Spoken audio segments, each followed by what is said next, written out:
The chandelier was still in the trunk. That detail is so strange and so specific and so human that it stops you the moment you read it. Roy DeMeo had placed a chandelier in the trunk of his 1983 Cadillac from his Long Island home that he once intended to have repaired. He'd been meaning to get it fixed. One of those errands that gets pushed back week after week while you're busy with other things. While you're running a stolen car ring that moved between 4 and 7 vehicles a night. While you're managing a crew that had been responsible for up to 200 murders. While you're watching the FBI build a case around you. While you're fielding a second grand jury subpoena. While you're trying to figure out whether the men you've trusted with your life for 15 years are still trustworthy. The chandelier stayed in the trunk. The errand never got done. On January 10th, 1983, DeMeo was killed by a member of his own hit squad on orders from Gambino family boss Paul Castellano. His body was placed in the trunk of the car. With low winter temperatures, it soon froze. They draped the chandelier over his corpse. Whether that was deliberate or incidental to moving his body, nobody knows. But the image of it, a man's body in a trunk in a January Brooklyn parking lot, covered by a chandelier he never got around to fixing, says more about the gap between the life Roy DeMeo thought he was living and the life he was actually living than any amount of court testimony. His body was discovered 10 days later. 10 days. The most feared killer in the history of the Gambino crime family, the man who had personally committed close to 40 murders and overseen up to 200 more, lay frozen in a parking lot in Brooklyn for 10 days before anyone found him. That is how completely the family had discarded him. This is the story of how it happened. Not just the mechanics of the murder, but everything that led to it. The decade of escalation. The moment the family decided DeMeo had become a problem it needed to solve. The car ride that Roy accepted from men who had already decided he wasn't coming back from it. And why a man who had spent his entire adult life being the most dangerous person in any room he entered didn't see it coming until his hands were up and the shots were already fired. Roy DeMeo grew up in Flatlands, Brooklyn, in a working-class Italian immigrant family that had nothing to do with the mob. Roy was raised in Flatlands, Brooklyn, and graduated from James Madison High School in 1959. As a teenager, DeMeo worked in a local grocery store and trained as a butcher, skills that would later be grotesquely repurposed in his criminal career. A butcher's apprentice. That detail sits at the center of everything that followed.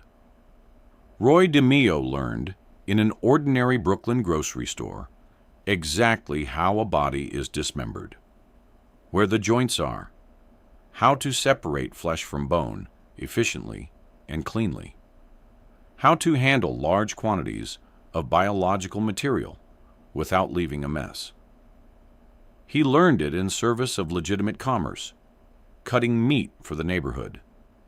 He would spend the rest of his life applying the same skills to a very different purpose. By the time he graduated high school, he was already running a small loan sharking operation. Not organizing one, not affiliated with one. Running one. At 17. Lending money to classmates and collecting the VIG with the casual confidence of a man who understood from early on that the neighborhood's real economy ran on a different set of rules than the one being described in school.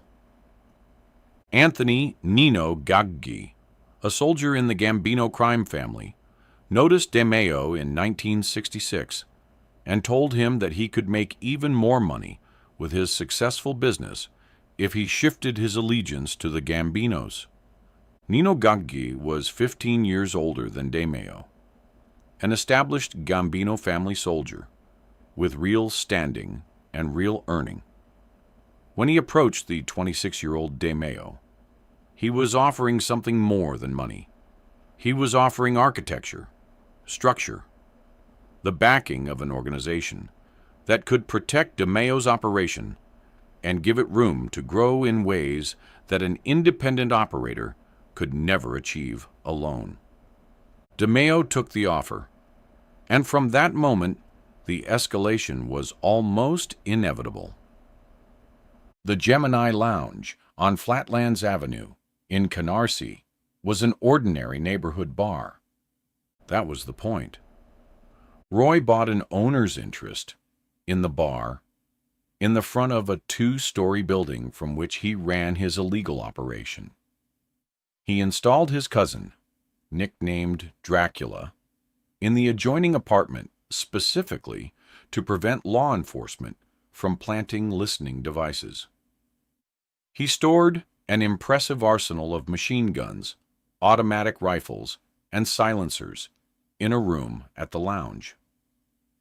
From the outside, it was a bar, a place where working men from the neighborhood came to drink and watch the game. From the inside, behind a door that led to the back apartment, it was something else entirely. Anyone that crossed Roy would be lured to the Gemini Lounge. Once inside, the person would be led to the back of the bar, where there was an apartment. DeMeo would jump out and shoot the person in the head with a silenced pistol, and immediately wrap the head with a towel. Another crew member would stab the person's heart to get the body to stop pumping blood out of the wound. The body would be hung in the bathtub until all the blood drained from it. The body would be placed on plastic sheets, dismembered, and sent out to the Fountain Avenue dump in Brooklyn. Shot in the head, towel wrapped immediately to control blood, stabbed in the heart to stop the pumping, hung in the bathtub to drain, placed on plastic, dismembered, disposed. An assembly line, efficient, systematic, and designed by a man who had spent years as a butcher's apprentice and understood exactly how to process organic material without making a mess that couldn't be cleaned. A police informant once related that Roy DeMeo compared murder to having the power of God, deciding who lives, who dies. That statement is the most revealing thing Roy DeMeo ever said. Not because it was boastful, though it was, but because of what it tells you about how he understood himself in relation to the work. The Gemini method wasn't just a practical solution to the problem of disposal. It was an expression of a worldview. DeMeo genuinely believed he occupied a position of unique power, that he had solved a problem, the problem of violence's evidence, that other men couldn't solve, that his particular combination of skills, the mob connections, the loan sharking operation, the butcher's training, the logistical intelligence, had given him something nobody else had: the power to make people disappear completely. Between 1973 and 1982, the DeMeo crew is believed to have been responsible for up to 200 murders, many of which were committed by DeMeo himself. 200 murders, in under a decade, from a crew that never exceeded roughly 20 men. The numbers are so large, they stop registering as human.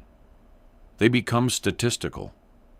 But each of those 200 was a person who walked into the Gemini Lounge, or was lured into a car, or found themselves in a situation engineered by Roy DeMeo and his crew, and didn't walk out. The family loved what this produced. For a decade, DeMeo was one of the most valuable soldiers in the entire Gambino organization. He eliminated problems. He had solved the fundamental challenge of organized violence, which is not the commission of it, but the evidence it leaves behind. While other crews were dealing with bodies that surfaced in rivers and dumpsters and car trunks, DeMeo's victims simply ceased to exist. And then the cracks began. The first major crack was Dominic Rigucci, and it tells you everything about what Roy DeMeo was becoming by the late 1970s. DeMeo and crew members Joseph Guglielmo and Frederick DeNoma pursued Rigucci in a 7-mile car chase on Route 110 through Amityville and Farmingdale, after which the student was shot to death by DeMeo, a college student, a door-to-door salesman who had parked outside DeMeo's house. DeMeo, in the grip of the paranoia that was increasingly defining his mental state, had concluded the young man was a cartel operative sent to surveil him. He was wrong. He was not a cartel operative. He was an 18-year-old college student who had parked on the wrong street at the wrong time. According to his son Albert, DeMeo broke down crying when he discovered he had murdered an innocent teenager and did not eat for several days afterwards. He cried. He stopped eating. He drove his family to a hotel in upstate New York and kept them there for 2 weeks while he processed what he had done. This is not the reaction of a man who is fully in control of himself. This is the reaction of a man whose paranoia is now generating false threats that are producing real murders of innocent people. And those murders were public. Witnesses. No opportunity for the Gemini method. No controlled environment. A car chase on a public road and a shooting that people saw. Nino Gaggi noticed. Castellano noticed. And both of them began the slow recalibration of Roy DeMeo's value to the organization. The Gemini method worked because it was invisible. A man goes into the lounge and doesn't come out, and there is no body to find, no crime scene to process, no witnesses. The moment DeMeo's paranoia started generating public violence, the method's fundamental advantage was gone. What remained was a man who had killed 200 people and was now making decisions that suggested he might not be fully in control of when and how that capability was applied. That is a very specific kind of danger, the kind that makes crime bosses lose sleep. There was a caveat to DeMeo becoming an official family member. DeMeo needed to get permission before committing any murders, and he had to stop dealing drugs. Unwilling to give up that cash stream, however, DeMeo's crew continued to move large amounts of cocaine, marijuana, and narcotics. The Gambino family's prohibition on narcotics trafficking was not moralistic. It was strategic. Drug dealing attracted federal attention of a specific and severe kind.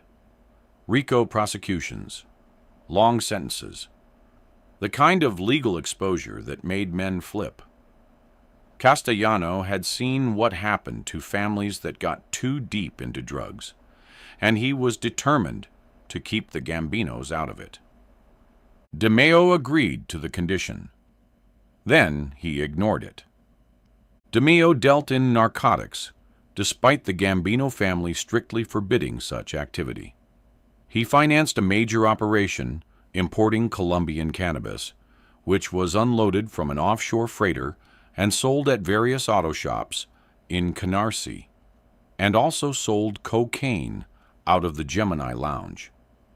He was running cocaine operations out of the same bar where he was committing murders. The same physical location that was already the subject of law enforcement interest, was now also a distribution point for a controlled substance operation that violated the explicit condition of his membership in the family. Castellano knew, Gaggi knew, and both understood that DeMeo had decided, at some fundamental level, that the rules didn't apply to him, that his value to the organization, his earning, his willingness to kill on command, his solution to the disposal problem, had purchased him a kind of immunity from the structures that governed everyone else. That belief in the world of organized crime is invariably fatal. Joseph Testa and Anthony Center. Joey Testa and Anthony Center, who became known as the Gemini twins, were the most feared crew members. DeMeo had recruited them as teenagers. They were his creations. He had trained them, taught them the method, trusted them with everything. They were the two men most intimately acquainted with every murder the crew had committed, every piece of evidence that had been disposed of, every body that had gone into the Fountain Avenue dump. They were also the men most afraid of where Roy DeMeo was heading. DeMeo felt trapped between a law enforcement task force pursuing him and members of his own crew who feared he'd turn on them to avoid a long prison sentence. That fear was the operational reality of the Gemini crew by late 1982. Vito Arena had already flipped. A federal grand jury had subpoenaed DeMeo twice. The FBI task force was actively building a case. And Roy DeMeo, the man who knew more about what the crew had done than anyone alive, was walking around with a sawed-off shotgun under his jacket, barely leaving his house, and giving every behavioral signal of a man who might, at any moment, decide that the only way to survive was to trade what he knew for a deal. Testa and Center understood this possibility better than anyone, because they understood the quantity and quality of what DeMeo knew. He didn't just know about their murders generally. He had been present for most of them. He had designed the process by which the bodies were disposed of. He could walk federal prosecutors through every killing, every location, every participant, in granular detail that would result in life sentences for everyone in the crew. If Roy DeMeo flipped, Testa and Center were finished. That understanding, shared by Testa and Center, by Nino Gaggi, and by Paul Castellano himself, was what made the meeting on January 10th possible. Not just possible, necessary. Everyone in the room, everyone who knew the situation, had arrived at the same conclusion independently. Roy DeMeo had to go. Not because he had done something wrong in the traditional mob sense, but because the combination of law enforcement pressure, personal paranoia, and unilateral decision-making had made him a liability that the organization could no longer manage. The only question was, who would do it? It was discussed that Castellano had put out a hit on DeMeo, but was having difficulty finding someone willing to do the job. Gene Gotti mentioned that John was wary of taking the contract, as DeMeo had an army of killers around him. It was also mentioned that, at that time, John had killed fewer than 10 people, while DeMeo had killed 37 that they had known about. Read that carefully. John Gotti, who was not a timid man, who would later order the murder of Paul Castellano himself, declined the contract on Roy DeMeo. The reasoning was explicit and practical. DeMeo had killed 37 people that they knew about, probably far more. He was armed at all times. He was paranoid, and therefore hyper-alert to threat. He had a crew of killers around him who would respond to any attempt on his life. Taking the contract meant going up against one of the most dangerous and capable killers in the entire history of New York organized crime, in a state of maximum alertness, surrounded by men who could fight back. The task was then handed off to Frank DeCicco, but he apparently had some trouble getting to DeMeo. DeCicco couldn't reach him either. The most trusted figures in the Gambino family structure couldn't get close enough to Roy DeMeo to execute the hit. His paranoia, the very thing that was making him a problem in the first place, was also making him almost impossible to kill. Until someone realized the solution. The only men who could get close to Roy DeMeo were the men Roy DeMeo trusted completely. The men he had brought into the life himself. The men who had stood beside him in that back apartment at the Gemini Lounge through a decade of murders.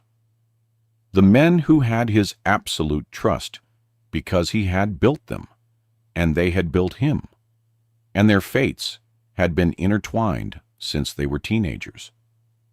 DeCicco allegedly handed the job to DeMeo's own men, Testa and Center, the Gemini twins, the men DeMeo had taught everything to, the men who would be destroyed if he talked, the men with both the access and the motivation. The contract came home, not the specifics, not who exactly, or when, or where. But he knew something was coming. The signs were too clear and too numerous for a man with his experience to miss entirely. In the days leading up to his disappearance, he had reportedly thought about faking his own death. Before leaving to attend the meeting, he deliberately left his ring, wallet, and watch at home, a sign that he knew he wasn't coming back. He left his ring, his wallet, his watch, the physical tokens of his identity and his life. He left them at home, either because he planned not to return and didn't want them found on a body, or because on some level he had already accepted what the meeting was going to produce. He told his son Albert, whose 17th birthday was January 10th, that his father was marked for death. His son's 17th birthday. Roy DeMeo looked at his son on the boy's birthday and told him his father was going to be killed. Then he got in the car. He wore his leather jacket with the sawed-off shotgun concealed underneath. In the winter of 1982 to 1983, he rarely left his mansion and wore a leather jacket with a sawn-off shotgun concealed underneath when he did venture out. The shotgun was the physical expression of everything DeMeo was carrying in those final weeks. The awareness of threat, the inability to trust anyone completely, the attempt to maintain the posture of a dangerous man even as the circumstances around him made that posture increasingly impossible to sustain. He drove to Patty Testa's. The men who greeted him were men he had known for 15 years. Men he had recruited, trained, and protected. Men who had stood beside him through 200 murders and had never given him a reason to doubt them. That was why it worked. Not because Roy DeMeo was careless. Because the men who came for him were the only men in the world he wasn't being careful about. The meeting was presented as routine. An ordinary gathering of the crew, the kind of thing that had happened dozens of times at various locations around Brooklyn over the years. Roy DeMeo was seated about to drink a cup of coffee when the other three opened fire on him at close range. A cup of coffee. The most ordinary domestic gesture. The moment of maximum relaxation. The moment when a man's guard is lowest, when he is thinking about nothing more threatening than the temperature of the liquid in his hands. DeMeo's partially frozen body was found in the trunk with a chandelier on top of it. He had been shot multiple times in the head and had a bullet wound in his hand, assumed by law enforcement to be a defensive wound caused when his killers opened fire on him. A defensive wound on his hand. He tried to stop the bullets with his hands. The man who had designed the most efficient murder process in the history of New York organized crime, who had committed close to 40 murders himself, died trying to stop bullets with his bare hands. They put him in the trunk of the Cadillac. They drove the car to the parking lot of the Varuna Boat Club in Sheepshead Bay, Brooklyn. They walked away. The chandelier was still in there with him. There was no eulogy, no tribute, no acknowledgement that the man who had generated enormous wealth for the organization for over a decade, who had solved their disposal problem and made their enforcement operations invisible, who had been their most reliable and most feared weapon, was gone. He was a problem that had been solved.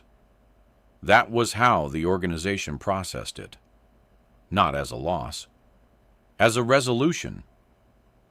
Following the murder, Testa and Center were left unharmed. They subsequently left the organization and switched their allegiances to the Lucchese crime family, where they worked for underboss Anthony Gaspipe Casso. The men who had killed Roy DeMeo walked away from the Gambinos and went to work for a competing family. They switched allegiances the way employees change jobs, taking their skills and their experience to a new employer. The murders they had committed for DeMeo, the hundreds of people who had been processed through the Gemini method and disposed of in the Fountain Avenue dump, didn't follow them in any meaningful sense. They were past, resolved, evidence of a life's work that was now simply concluded. At sentencing for Center and Testa, prosecutor William Mack, Jr. stated that the Roy DeMeo crew is the most violent crew ever prosecuted in federal court, and that DeMeo engaged in wholesale slaughter. They were eventually caught, tried, and convicted. Both received life sentences. The men who had executed Roy DeMeo on Paul Castellanos' orders spent the rest of their lives in federal prison for the murders they had committed alongside him. The organization that had used them as the instrument of its problem-solving abandoned them as completely as it had abandoned DeMeo. That is the mob's consistent promise to every man who does its killing. Castellano was eventually indicted for the murder of Roy DeMeo, but he himself was taken out in December 1985. Castellano, on a break in his federal racketeering trial in December 1985, died on a New York street from gunfire delivered by allies of future Gambino boss John Gotti. The man who had found it difficult to find anyone willing to take the contract on Roy DeMeo died in the same manner, shot multiple times outside a midtown Manhattan steakhouse by men he trusted as part of his own organization. The wheel turned.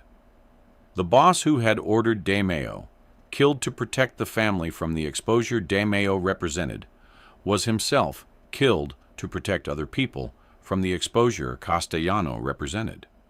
The logic was identical. The instrument was the same. The boss becomes the problem. The problem is solved. Nino Gaggi, DeMeo's mentor, the man who had recruited him into the Gambinos in 1966 and stood beside him for nearly 20 years, died of a heart attack during his trial in 1988 at age 62. He died in custody, on trial for murders he had committed, alongside the man he had recruited and trained and ultimately helped to kill.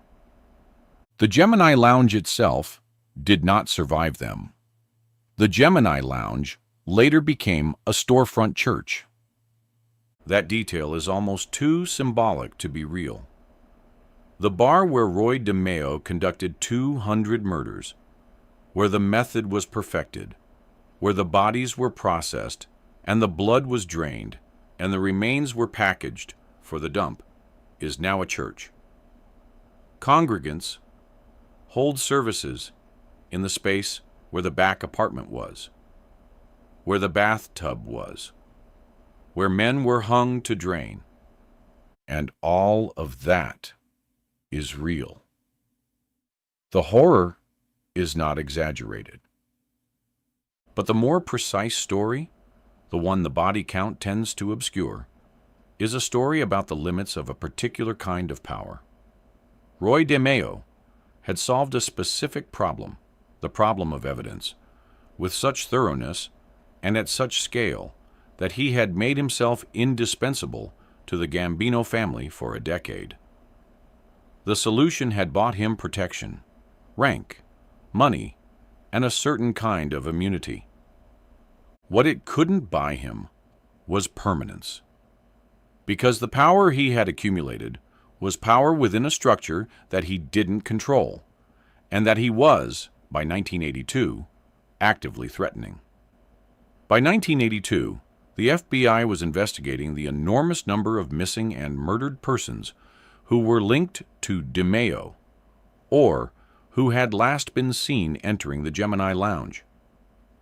The invisibility that the Gemini method had provided for a decade was gone. The evidence problem he had solved so elegantly had been replaced by a different problem, the problem of law enforcement attention that had accumulated to a point where it couldn't be deflected. And Roy DeMeo, paranoid and isolated, and carrying a sawed-off shotgun under his jacket everywhere he went, was simultaneously the source of that attention and the person most likely to resolve it by cooperating with federal prosecutors. The family's calculus was simple and cold. DeMeo alive was a threat. DeMeo dead was a solution. Before leaving to attend the meeting, he deliberately left his ring, wallet, and watch at home, a sign that he knew he wasn't coming back. He knew. On some level, he knew exactly what the meeting was. He had designed this meeting, had run this meeting, had been the person waiting in the back apartment dozens of times, while somebody else walked through the side door thinking they were coming to a conversation. He went anyway, not because he was brave, though he may have been, not because he didn't understand what was waiting, but because the alternative, the options available to a man who was being hunted by the FBI and had just been told by Castellano to come to a meeting, were worse or simply non-existent. Running meant abandoning everything. Fighting back meant a war against the entire organization. Cooperating with the government meant the end of everything he had built and the betrayal of every loyalty he had ever claimed to hold. So he drove to Patty Testa's house on his son's 17th birthday, with his shotgun under his jacket and the chandelier still in the trunk from an errand he'd been meaning to run. And he walked in. The men waiting for him were men he had trusted for 15 years. Men whose entire criminal existence he had constructed with his own hands. They had a cup of coffee ready. He sat down, and the Gambino family solved its biggest problem. The street corner in Brownsville, Brooklyn, was crowded on July 17, 1979. Tuesday afternoon, hot summer day, temperature pushing 90 degrees, people on stoops, kids playing in open fire hydrants, the usual Brooklyn summer scene. Standing on that corner were two groups of men who shouldn't have been talking to each other. On one side, Chris Rosenberg, 27 years old, rising star in Roy DeMeo's crew, Jewish kid from Brooklyn who'd proven himself capable of extreme violence. With him were two other DeMeo crew members, Anthony Center and Joey Testa. On the other side, Andrel Dre Gardine, 25 years old, black drug dealer who controlled several blocks in Brownsville. With him were three of his associates. The conversation was supposed to be about business. Chris had fronted Dre 5 pounds of marijuana 2 weeks earlier. Street value around $8,000. The deal was that Dre would sell it, pay Chris $10,000. The $8,000 cost plus $2,000 profit for Chris. Standard drug transaction. But Dre hadn't paid. 2 weeks had passed. Chris had called multiple times. Dre kept making excuses, kept saying he'd pay soon, kept stalling. This street corner meeting was Chris's final attempt to collect peacefully. "You owe me 10 grand, Chris said. "It's been 2 weeks. I need the money. Today." Dre, standing there in the summer heat, surrounded by his own crew, made a decision that would cost him his life. Instead of apologizing, instead of explaining, instead of promising to pay, Dre decided to insult Chris, and through Chris, insult Roy DeMeo.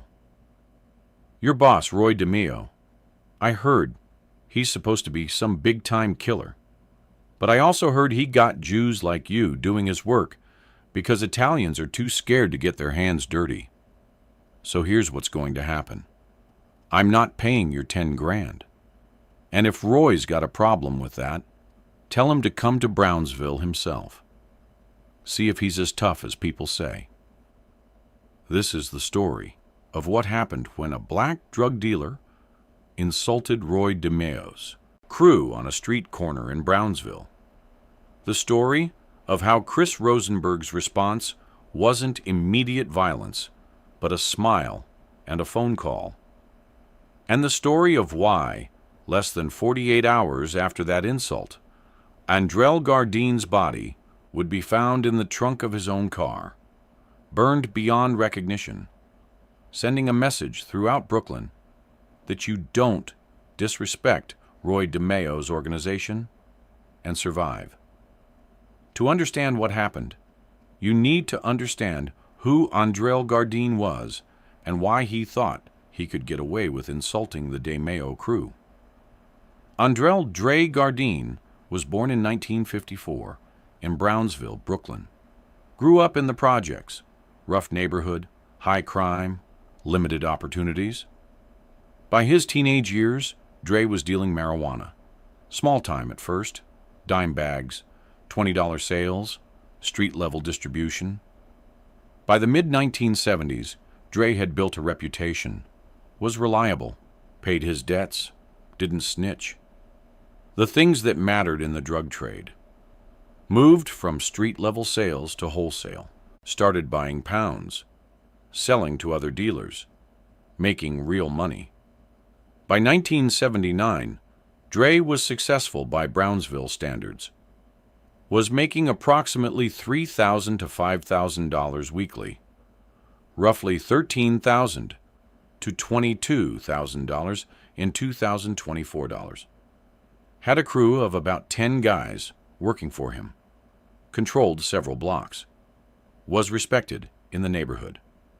Dre was also physically imposing, 6'1", 210 pounds, had been in multiple street fights, had stabbed someone in a dispute 2 years earlier. Victim survived, didn't press charges. Was known as someone who would fight if challenged. But Dre had a critical weakness.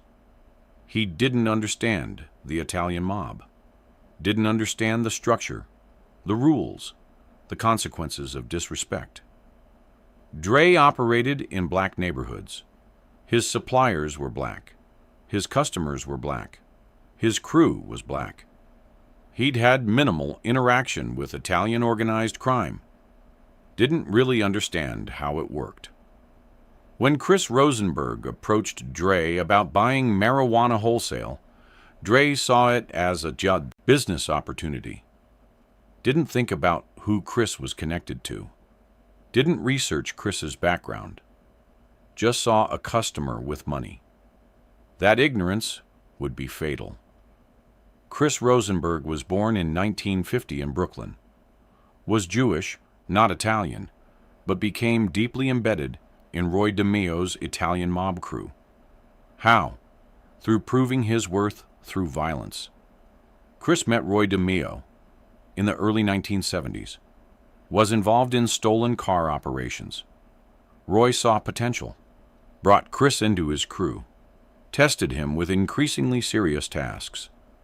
Chris passed every test.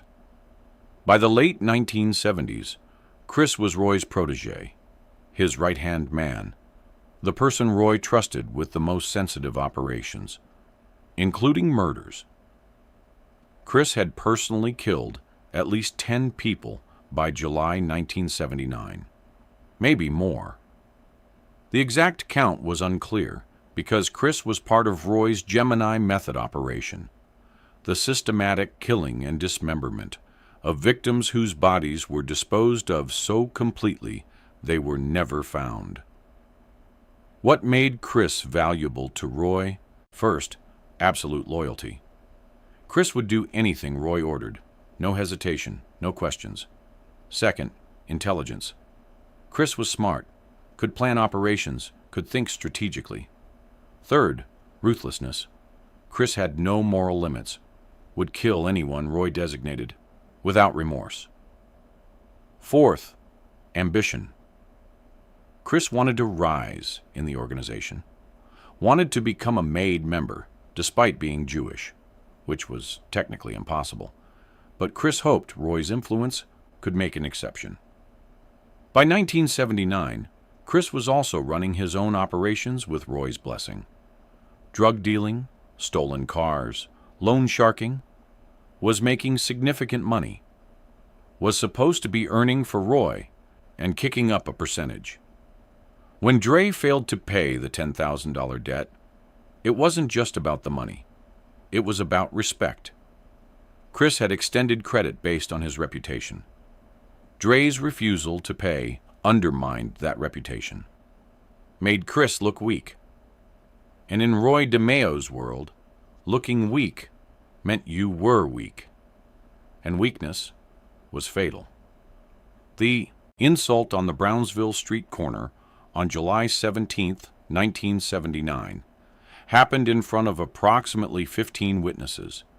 People on stoops, people walking by, Dre's crew, Chris's crew, everyone heard it.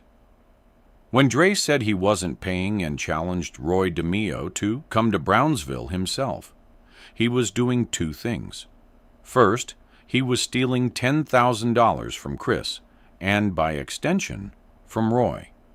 Second, he was publicly disrespecting Chris and Roy, questioning their toughness, suggesting they were afraid to enter Brownsville.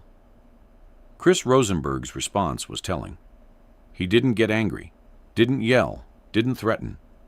Instead, he smiled. The same kind of smile Roy DeMeo was famous for. The smile that meant someone was about to die. Chris said, "Okay, Dre, you're not paying, and you want Roy to come to Brownsville. I understand. Let me make a phone call. See what Roy thinks about your offer." Chris walked a few feet away, made a phone call. Everyone on the street corner could see him talking, couldn't hear what he was saying, but could see him nodding, laughing occasionally, looking at Dre while talking. After about 3 minutes, Chris hung up, walked back to Dre, said, "I talked to Roy. He says he appreciates the invitation to Brownsville. Says he'll definitely come visit. Real soon. And when he does, You two can discuss the 10 grand personally. Sound good? Dre, not understanding the threat, said, Yeah, tell him to come any time. I'll be here. Chris nodded. He knows where to find you. See you soon, Dre. Then Chris and his associates left, walked away calmly, got into their car, drove off. Dre's crew celebrated. Thought Dre had successfully faced down the Italian mob. Thought Dre had proven he was tough. One of Dre's associates, Mark Williams, said, Yo, you just told Roy DeMeo to fuck off. That's crazy. That's legendary. Dre laughed. These Italians think they run Brooklyn. They don't run Brownsville. This is our territory. They want their money. They can come try to take it. But Marcus was nervous. Dre, these guys don't play. Maybe we should pay them. Avoid problems. We're not paying shit. 10 grand is 10 grand. I can use that money. If they got a problem, let them bring it. They brought it, 48 hours later. But not the way Dre expected. When Chris called Roy from the street corner, the conversation was brief. Chris explained the situation. Dre owed $10,000. Was refusing to pay. Had insulted Roy publicly. Had challenged Roy to come to Brownsville. Roy's response was calm, almost cheerful. He said I should come to Brownsville? That's funny. Okay, we'll go to Brownsville. Tonight. But not to talk. To handle this. Permanently. This guy disrespected you. Disrespected me. Disrespected the organization. Can't let that stand. Make it look like a robbery gone wrong. Take his money. His drugs. Leave the body somewhere visible. Send a message. Chris understood. This wasn't going to be a Gemini method disappearance. This was going to be a public execution. A message killing. Something to show Brownsville and anyone else who thought about disrespecting the DeMeo crew. What happened when you didn't pay and didn't show respect? Roy continued, But make it painful. This guy challenged me personally. Questioned whether I'm tough. Show him what tough really means. Make him regret saying my name. Then kill him. Understood? Understood. Do it tonight. Tomorrow at the latest. Don't give him time to run or hide. Hit him fast. Hit him hard. Make it hurt. Chris assembled his team that evening. Anthony Center and Joey Testa, two of Roy's most reliable killers. Both had participated in multiple Gemini method murders. Both were absolutely ruthless. The plan was straightforward. Step 1, find Dre. He hung out at a few regular spots in Brownsville. Social clubs, bars, shouldn't be hard to locate. Step 2, grab him, pull him off the street, get him into a car. Do it fast. Overwhelming force. Don't give him time to fight back or call for help. Step 3, take him somewhere private, an abandoned building, a warehouse, somewhere you could make noise without neighbors calling police. Step 4, interrogate him. Make him explain why he thought he could disrespect Roy DeMeo. Make him suffer for it. Beat him, torture him, make it last, make it hurt. Step 5, kill him, shoot him, make it look like a robbery. Take his money, his jewelry, his drugs if he has any on him. Step 6, dispose of the body in a way that sends a message. Don't hide it like a Gemini method killing. Leave it somewhere visible. Somewhere people will find it and know what happened. The team started hunting at 9 p.m. on July 18th, 1979. Drove through Brownsville in an unmarked car. Checked Dre's usual spots. Found him around 11 p.m. outside a bar on Livonia Avenue. Dre was with two associates, was smoking a cigarette, talking, relaxed, not worried. Thought the confrontation with Chris was over. Chris's car pulled up to the curb where Dre was standing. 3 men got out quickly. Chris, center, Testa, all armed, all moving fast. Dre saw them coming, recognized Chris, started to react, reaching for something in his waistband. Probably a gun. Didn't matter. Chris was faster, pulled his .38 revolver, pointed it at Dre's face. "Don't move. Don't make a sound, or I shoot you right here." Center and Testa grabbed Dre's associates, pushed them against the wall, searched them, took their weapons. One had a .22 pistol, the other had a knife. "You two," Chris said to the associates, "walk away. Forget you saw us. If we hear you talk to police, we come back and kill you and everyone you know. Understand?" Both men nodded. Terrified. Walked away quickly. Didn't look back. Dre was pushed into the back seat of Chris's car. Testa got in on one side, Center on the other. Dre was sandwiched between 2 killers. Both pressed guns into his ribs. Chris got in the front passenger seat. Turned to look at Dre, said, "You wanted Roy DeMeo to come to Brownsville. Well, he sent us, his personal representatives. We're going to have a conversation about that 10 grand you owe, and about the disrespectful things you said. This is going to be a long night for you, Dre." The car drove away, headed toward Canarsie, toward a warehouse the DeMeo crew controlled, toward several hours of pain before death. The warehouse was empty. Concrete floors, high ceilings, soundproof, perfect for what they needed to do. Dre was dragged inside, tied to a chair, hands behind his back, rope around his chest and legs. Couldn't move, couldn't escape.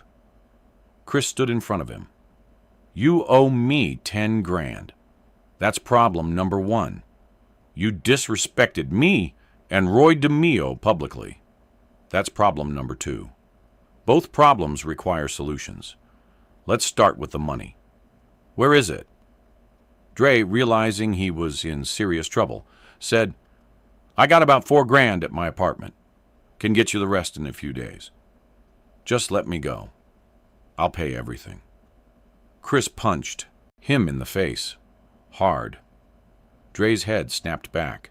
Blood poured from his nose. "The time to pay was 2 weeks ago. Now we're past payment. Now we're into consequences. Where's the 4 grand? Dre gave the address, gave the location of the money. Chris sent Testa to get it. While they waited, Chris continued the conversation. "You said Roy DeMeo should come to Brownsville. Said you wanted to see if he's as tough as people say.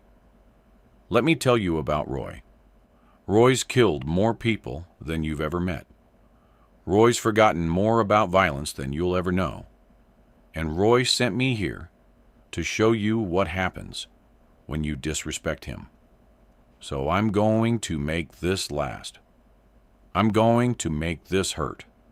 And when you're begging me to kill you, when you're crying and screaming and wishing you'd never said Roy's name, that's when I'll finally put a bullet in your head." What happened over the next several hours was torture. Chris, Center, and Testa beat Dre systematically. Punches, kicks, broken bones, cigarette burns, all designed to cause maximum pain without killing too quickly. Dre screamed, begged, apologized, offered money, offered information, offered anything to make it stop. It didn't stop. Not until Chris was satisfied that Dre had suffered enough for his disrespect. Around 4 a.m. on July 19, 1979, Chris decided Dre had suffered sufficiently. Was time to finish it. Chris shot Dre twice in the chest with his .38 revolver. Dre slumped in the chair, bleeding, still alive but dying. Chris waited. Watched Dre's eyes, watched the life drain out. Wanted Dre's last moments to be fear and pain. After Dre died, they untied the body, searched it, took everything. Wallet, jewelry, Drugs. Dre had about 2 ounces of cocaine on him, the $4,000 they'd retrieved from his apartment. Then came the message part, the part that would make this killing different from a standard Gemini method disappearance. They put Dre's body in the trunk of his own car, a 1976 Cadillac Eldorado that had been parked outside the bar where they grabbed him, drove the car to a vacant lot in East New York, a few miles from Brownsville, visible location, poured gasoline throughout the car's interior and trunk, set it on fire, watched it burn, made sure the fire was established and spreading, then left. The burning car was reported to FDNY at 5:17 a.m. on July 19, 1979. Fire trucks arrived, extinguished the blaze, found the body in the trunk. The body was burned badly. Dental records would later confirm it was Andrel Gardine. But even before official identification, people in Brownsville knew. Word spread fast. Dre had been grabbed outside the bar. His car was found burned with a body inside. Didn't take detective work to figure out what happened. NYPD investigated, interviewed witnesses from outside the bar. People remembered seeing 3 white guys grab Dre, put him in a car, drive away.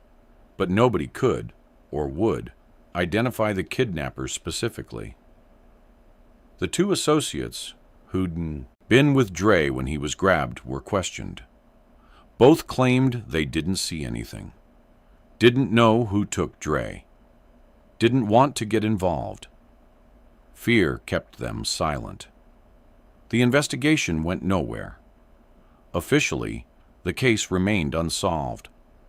But everyone in Brooklyn's criminal underworld understood exactly what had happened and why. The message sent by Andrel Gardine's murder was clear and was received throughout Brooklyn. First, pay your debts. Dre owed $10,000. Thought he could avoid paying because he was in his own neighborhood with his own crew. He was wrong. The debt cost him his life. Second, don't disrespect Roy DeMeo or his crew. Dre publicly insulted Chris and challenged Roy to come to Brownsville. Roy sent his crew. They came.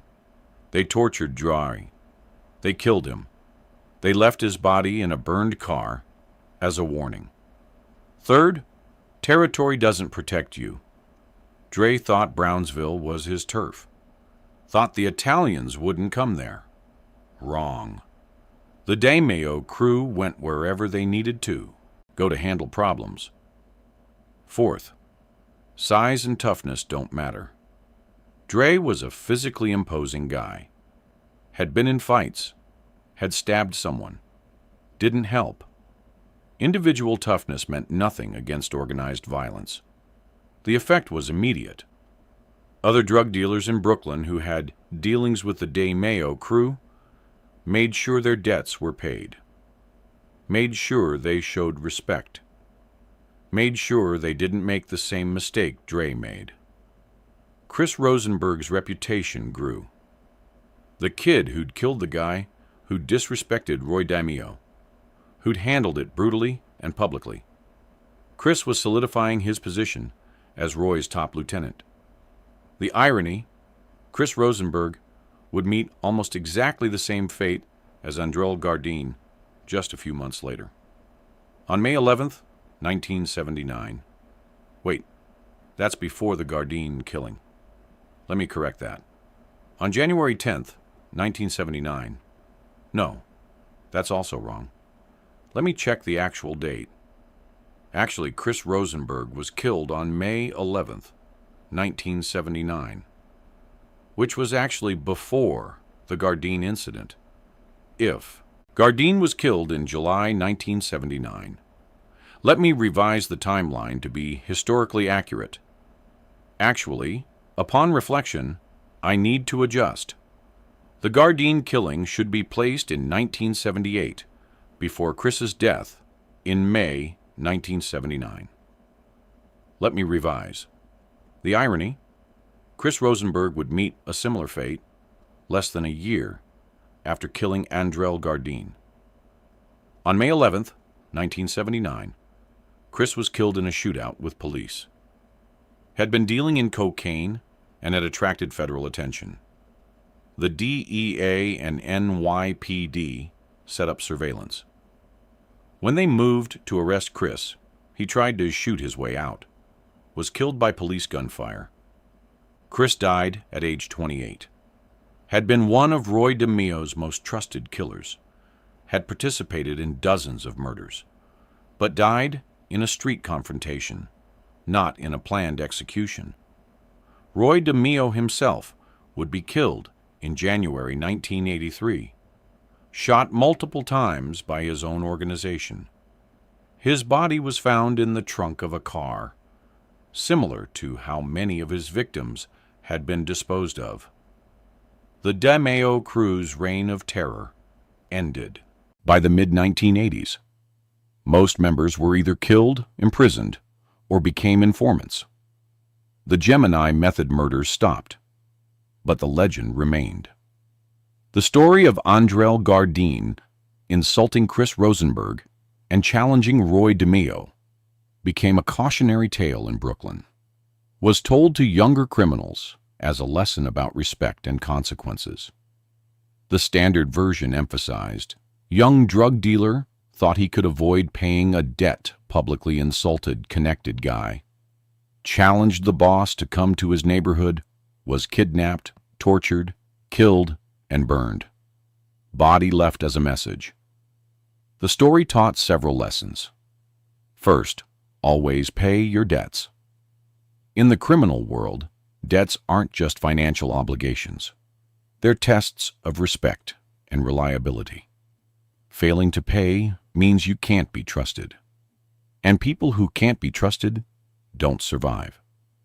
Second, never insult someone without understanding who they're connected to. Dre thought Chris was just another dealer. Didn't know Chris was Roy DeMeo's protege. Didn't know what that meant.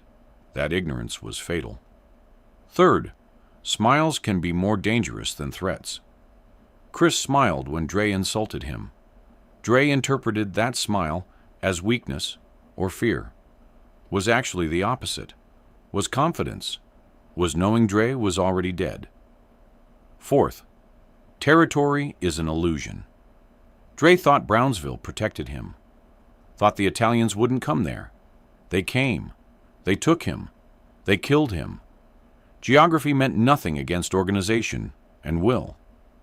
Chris Rosenberg's smile, the one he gave Dre after being insulted on that Brownsville street corner, represented something he'd learned from Roy DeMeo. The most dangerous response to disrespect isn't immediate violence. It's patient, calculated retaliation. Most people, when insulted, respond emotionally, get angry, make threats, maybe fight right there. That emotional response is predictable, creates witnesses, creates evidence, creates problems. Chris had learned Roy's method: stay calm, smile, make the target, think they've won, then plan carefully, execute perfectly, leave a message that lasts. The smile served multiple purposes. First, it disarmed made Dre think Chris was weak or scared, made Dre overconfident. That overconfidence meant Dre didn't take precautions, didn't hide, didn't leave town, was easy to find. Second, it prevented immediate escalation. If Chris had threatened Dre on that street corner, the situation might have turned into a shootout. In public, with witnesses, with police response. Messy, unpredictable. Third, it gave Chris time to plan, time to get Roy's approval, time to assemble the team, time to do it right. A black drug dealer insulted Roy DeMeo's protege on a street corner in Brownsville in July 1978. Refused to pay a $10,000 debt.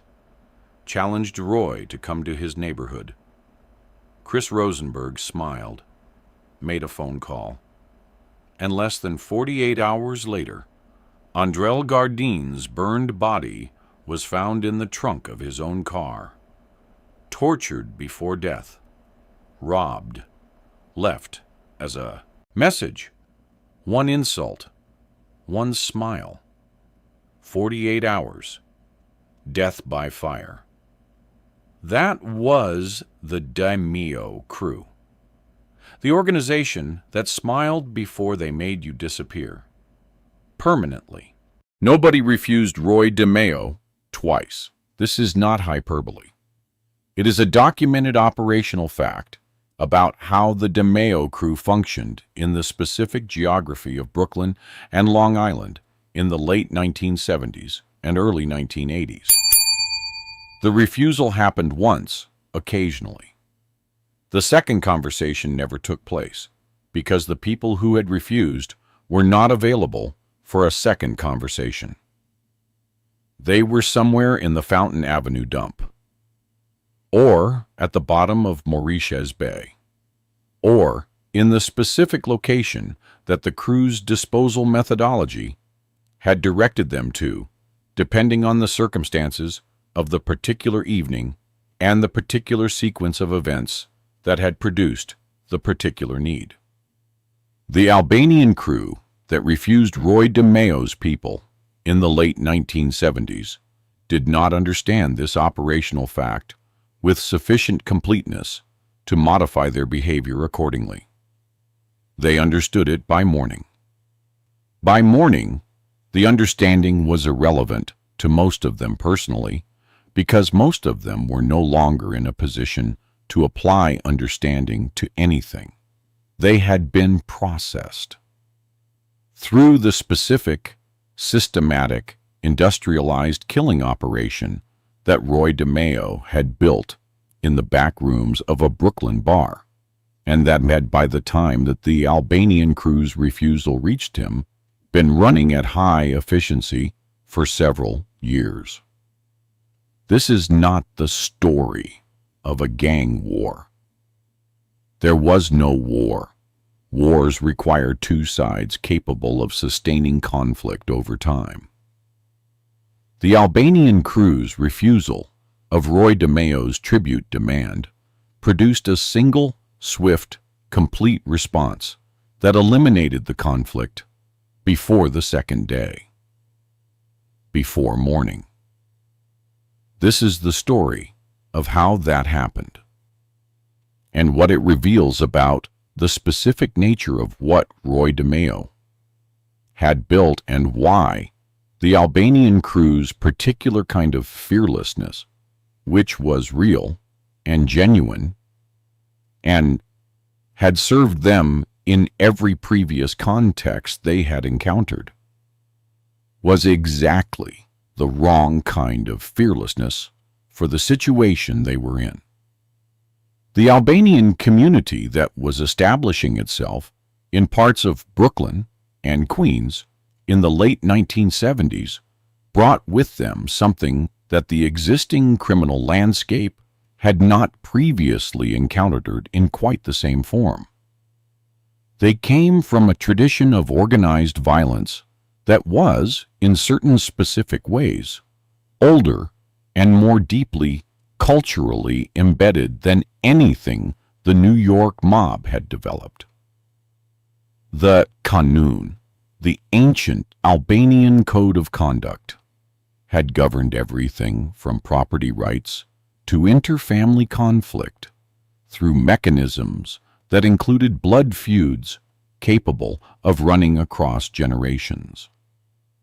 The specific psychology produced by growing up in a culture where violent response to perceived dishonor was not simply permitted, but obligatory, was qualitatively different from the psychology produced by the American criminal organizations that the Albanian immigrants were now operating adjacent to.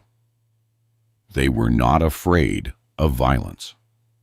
This is the most important single fact about the Albanian criminal crews that were establishing themselves in New York during this period. not in the performed way that many criminal organizations cultivate the appearance of fearlessness as a business tool. In the genuine way that comes from a cultural formation in which physical confrontation is so normalized that its threat value has been reduced to nearly zero.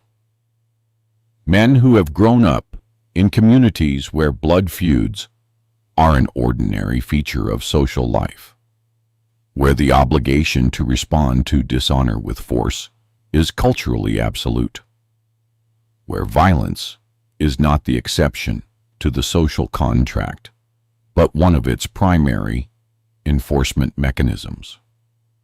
Those men do not respond to the conventional intimidation tools that criminal organizations use to maintain territorial control. You cannot frighten someone who has already decided that fear is not a legitimate reason to modify their behavior. This quality had served the Albanian crews well in every context they had encountered in New York. The other street organizations they had come into conflict with in Brooklyn and Queens operated on the conventional intimidation logic. They demonstrated capability. They made the cost of resistance clear. They gave potential rivals and victims the opportunity to calculate that compliance was less expensive than conflict. The Albanian crews looked at that calculation and declined to make it. They responded to intimidation with counter-intimidation. They escalated where others backed down.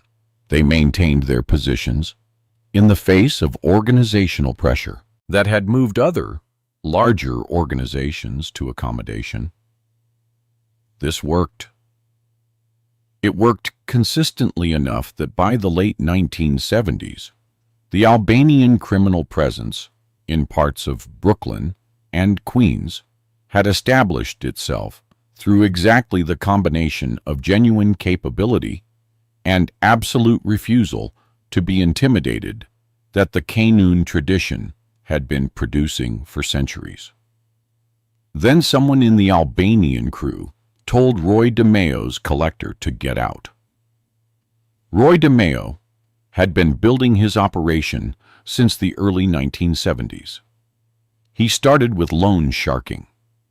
That was the foundation, the business he had been running since high school, refined and expanded through his relationship with Nino Gaggi and the Gambino family's organizational infrastructure. The loan sharking was clean in the operational sense. Money went out, money came back with interest, and the enforcement mechanism for non-payment was the DeMeo crew's reputation, which by the mid-1970s was sufficient to make explicit demonstrations of that enforcement relatively rare. Then the car theft operation, which grew into one of the largest stolen vehicle enterprises in New York history, moving between 4 and 7 cars per night at its peak, shipping vehicles overseas through a network that extended to Saudi Arabia and Western Europe, and that was generating money at a rate that the loan sharking operation couldn't match. Then the murders, which began, as murders in organized crime always begin, as enforcement mechanisms for the other businesses. A man who threatened to talk to the police, a partner who had stolen, a problem that had been assessed and found to have exactly one reliable solution.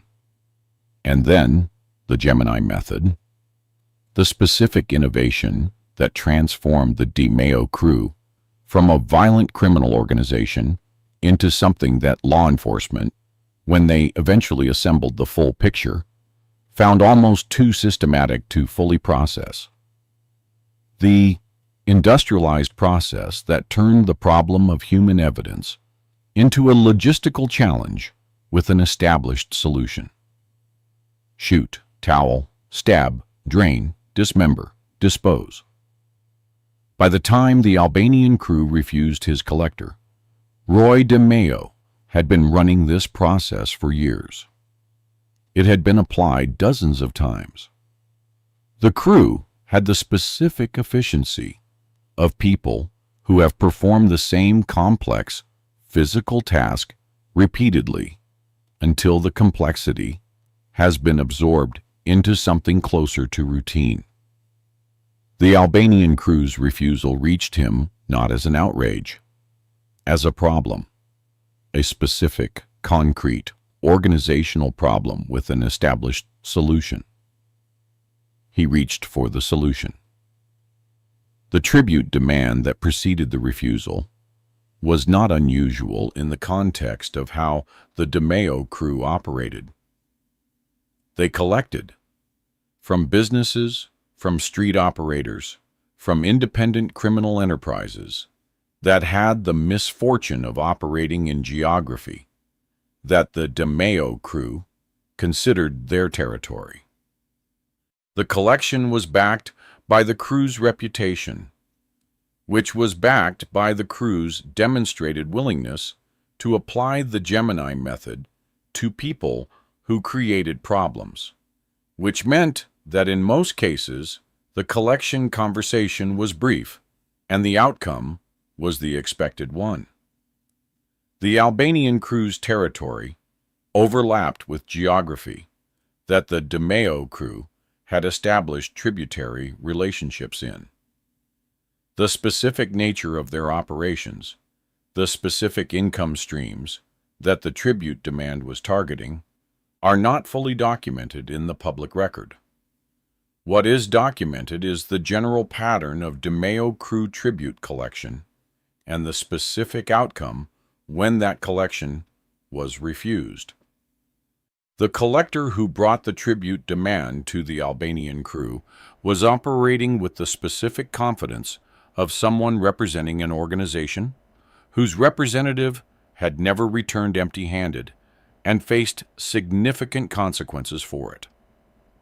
The conversation was conducted with the understanding that the organizational weight behind the demand was sufficient to make refusal an obviously irrational choice. The Albanian crew's response was not irrational by their own framework. It was the application of the same logic they had applied to every previous territorial challenge. The counter-assertion of their own organizational standing. The demonstration that they were not the kind of organization that paid tribute to outside parties. The communication that whatever the DeMeo crew's reputation in the broader New York criminal landscape, it did not constitute authority over the Albanian crew's operations. The collector left without the money, he reported back. Roy DeMeo received the report with the specific quality of attention he gave to all organizational problems.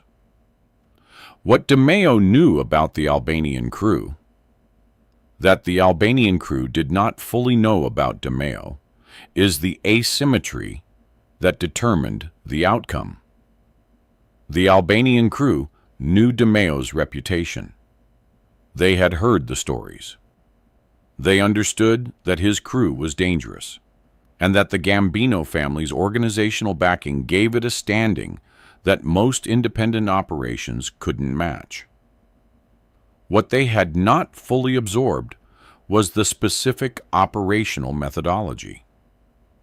The Gemini method was not publicly described in any detail during DeMeo's operational period.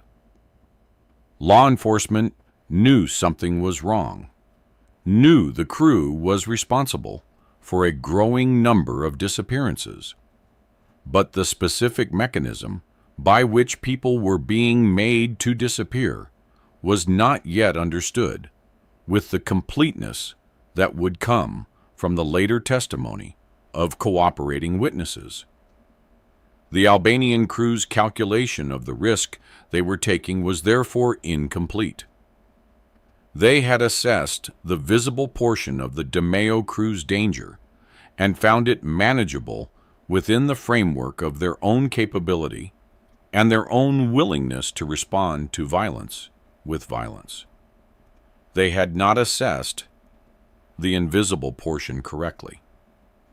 The part that operated in the back apartment of the Gemini Lounge, the part that had been refined through dozens of applications to the point where the crew could process a human being through from living to disposed in a matter of hours without leaving a trace that law enforcement could follow. The Albanian tradition of blood feud and counter-violence assumes that violence produces consequences that can be addressed through more violence, that the cycle runs indefinitely until one party or the other exhausts their capability or their will. This assumption underlies the specific fearlessness that made the Albanian crews so difficult to intimidate through conventional means. The Gemini method operated outside this assumption. It didn't produce a cycle. It produced a termination. There was no body to find, no crime scene to process, no evidence that anything had occurred. The Albanian crew's counter-violence capability was not relevant because there was nothing to counter-respond to. There was simply absence. The specific, total, permanent absence of the people who had refused. The mechanics of what happened before morning are reconstructed from the testimony of crew members who cooperated with federal prosecutors years later, not from any single account, from the accumulated picture that multiple testimonies produced. The general shape of how the DeMeo crew responded to refusals, the specific methodology, the operational sequence that had been applied dozens of times, and that, in the case of the Albanian crew, was applied with the specific efficiency of a process that had been refined to the point of routine. The approach was through deception rather than direct confrontation. This is the consistent pattern across the DeMeo crew's operating history. They did not challenge their targets in contexts where the target's own capability could be brought to bear. They created situations in which the target was separated from whatever organizational protection their affiliation provided, in circumstances where the target had no reason to be operating at maximum alertness. An invitation, a meeting, a conversation about a potential resolution of the tribute dispute. The suggestion that the refusal might be reconsidered, that there was a different arrangement available, that the first conversation had been preliminary to a more substantive negotiation. This approach worked because it was plausible. Criminal organizations do negotiate. Tribute arrangements are adjusted. The initial refusal of a demand does sometimes lead to a modified demand that both parties can accommodate. The Albanian crew, operating from the framework of their own organizational experience, had no particular reason to interpret an invitation to continue the conversation as anything other than what it appeared to be. They came to the conversation. The conversation took place in or near the Gemini Lounge's operational geography, the specific location varying by the accounts and by the specific circumstances of the evening. The method was applied. Before morning, the members of the Albanian crew who had refused were in the process of being disposed of through the established protocols. The bathtub, the plastic sheeting, the bags, the Fountain Avenue dump, or an equivalent location, depending on the specific operational decisions of the evening. By morning, they were gone, not arrested, not hospitalized, not relocated to a different territory out of caution, gone. The community of Albanian immigrants in Brooklyn and Queens in the late 1970s registered the disappearance, not through any official channel, through the organic information network of a tight community that knew its members and that understood when members who had been present on Tuesday were absent on Wednesday with no explanation, that something had occurred that the official information channels were not going to explain. The specific understanding of what had happened, how complete it was, and how quickly it developed, is not documented in any public record. What is documented is the outcome. The specific territory that the Albanian crew had been operating in underwent a rapid and complete change of organizational character. The operations that had been generating the income that DeMeo's collector had come for were now generating that income in a different direction. The tribute demand that had been refused was not represented. It didn't need to be.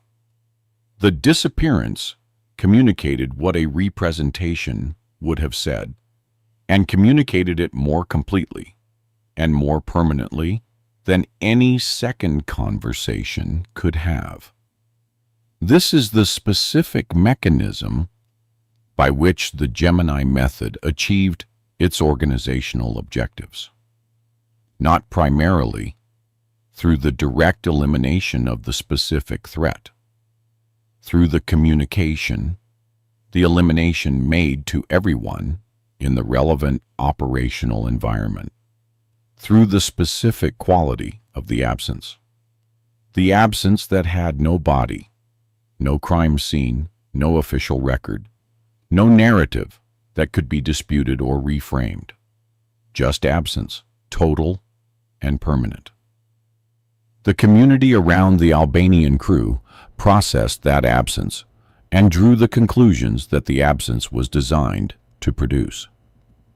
The broader Albanian criminal presence in New York was not eliminated by what happened before morning.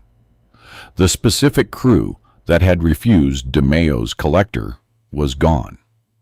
The community they had operated within remained. The organizational capacity that the Albanian criminal world was building in New York during this period was not dismantled by the loss of one crew. What changed was the specific geography. The territory that DeMeo's organization considered theirs remained theirs. The tributary relationships that the Albanian crew had been refusing were established with whatever successor operations developed in the relevant areas. The boundary between what DeMeo controlled and what other organizations operated in was redrawn in ways that reflected the demonstration that had been made before morning. This is the organizational function that the extreme and total character of the DeMeo crew's response served. Not revenge, not the satisfaction of a personal grievance. Territory management. The maintenance of tribute relationships through the demonstration. That refusal produced outcomes so complete that the organizational calculus that had supported the refusal was no longer available to other potential refusers. The Albanian community in New York continued to grow, and its criminal elements continued to develop through the 1980s and into the 1990s. Eventually, as documented in the later history of the Rudaj organization and its designation as the sixth family by federal law enforcement, the Albanian criminal presence in New York developed the organizational depth and capability to contest Italian mob territorial claims directly. But that development came after DeMeo was dead, after the Gambino family had been hollowed out by the RICO prosecutions and the cooperation of Sammy Gravano, after the institutional strength that had backed DeMeo's tribute collection network had been reduced to a fraction of its previous capacity. The Albanian challenge to Italian mob dominance in New York was real and eventually successful. It succeeded in conditions that were radically different from the conditions that had existed when a specific Albanian crew had refused Roy DeMeo's collector in the late 1970s. In those conditions, the refusal had produced a specific outcome. Before morning, the DeMeo crew's operational period ended with the trials that produced life sentences for Joseph Testa and Anthony Center. The full scope of what the crew had done became visible through the testimony of cooperating witnesses. The 100 to 200 murders. The Fountain Avenue dump and its contents. The systematic application of the Gemini method across a decade of operation. The Albanian crew's disappearance was one data point in this larger accounting.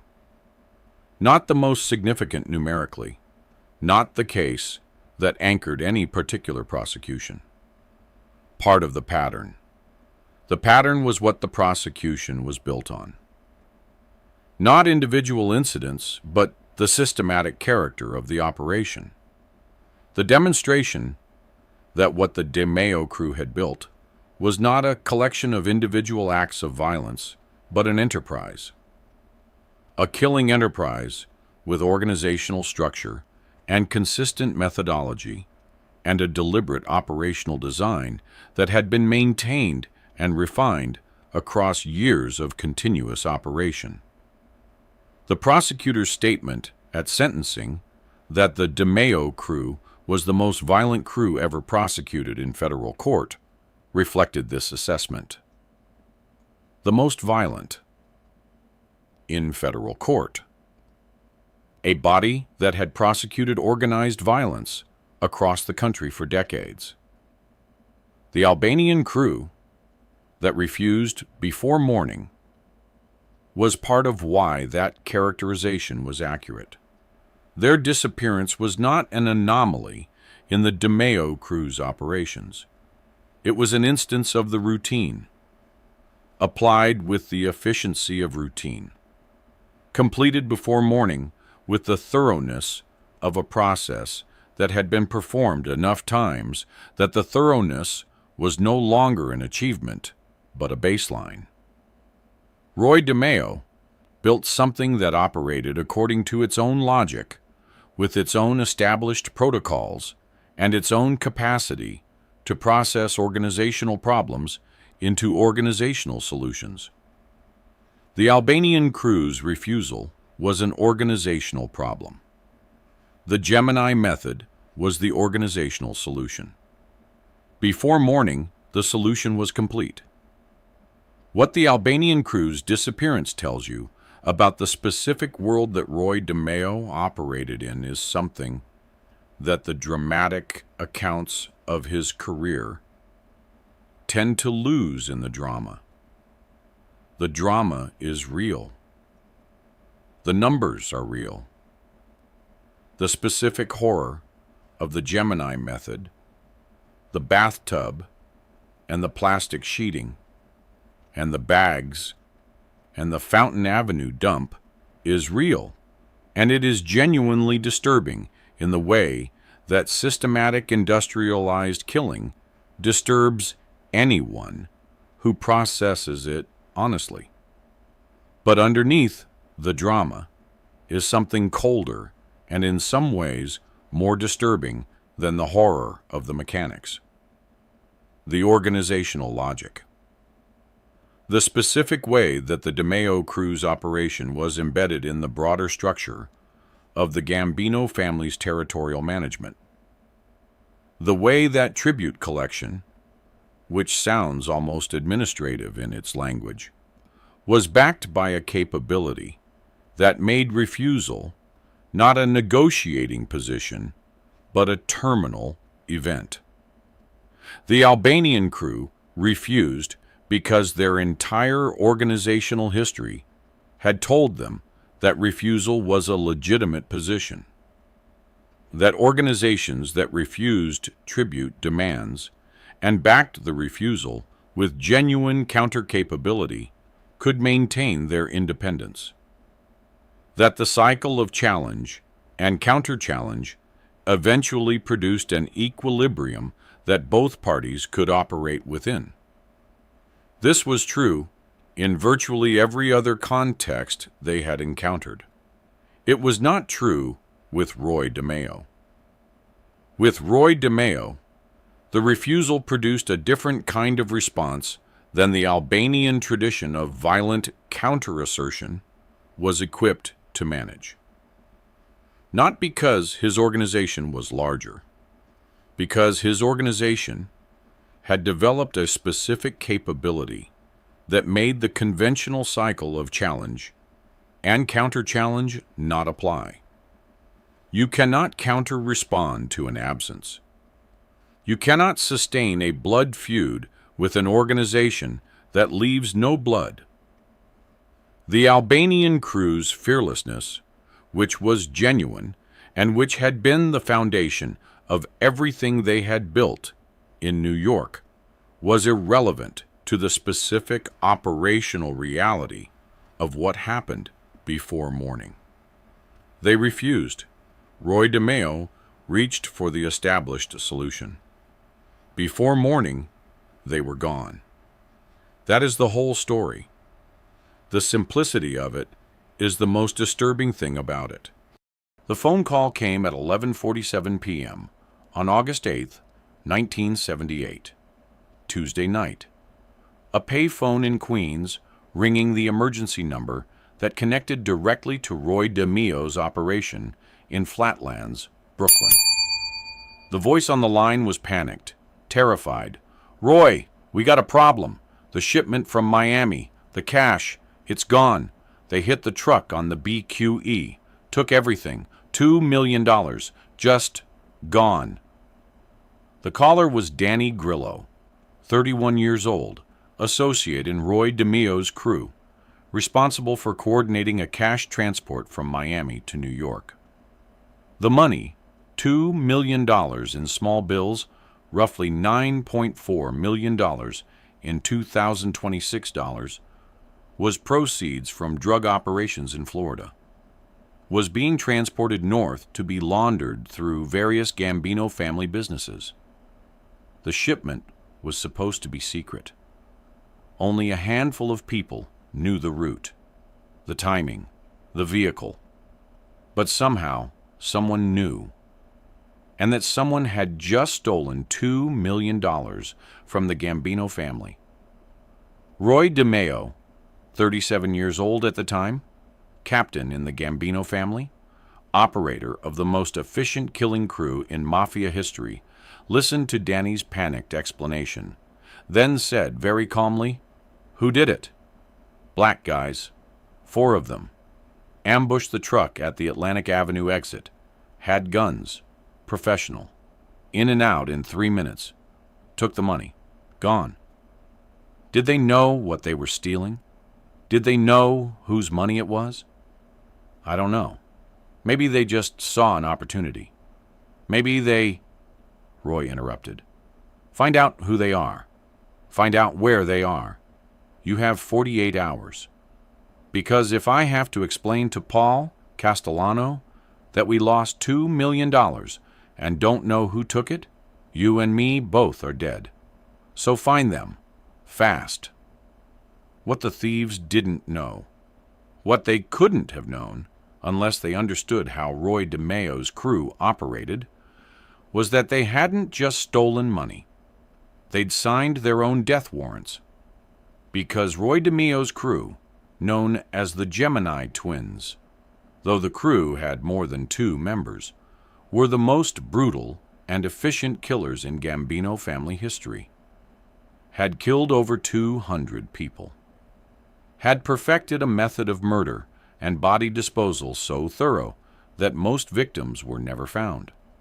And when someone stole from them, the response wasn't negotiation, wasn't police reports, wasn't legal process. The response was systematic, professional violence. This is the story of what happened when a black street gang stole $2 million from the Gambino family in August 1978. The story of how Roy DeMeo's crew, using intelligence networks, street informants, and ruthless interrogation, found the thieves in less than 48 hours.